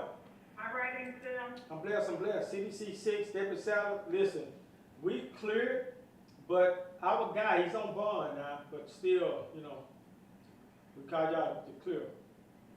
We couldn't clear when y'all came and got the sample. That's fine, you can put in there. Okay. So we cleared at Okay. 1641. Okay, bye. Uh-huh. Bye.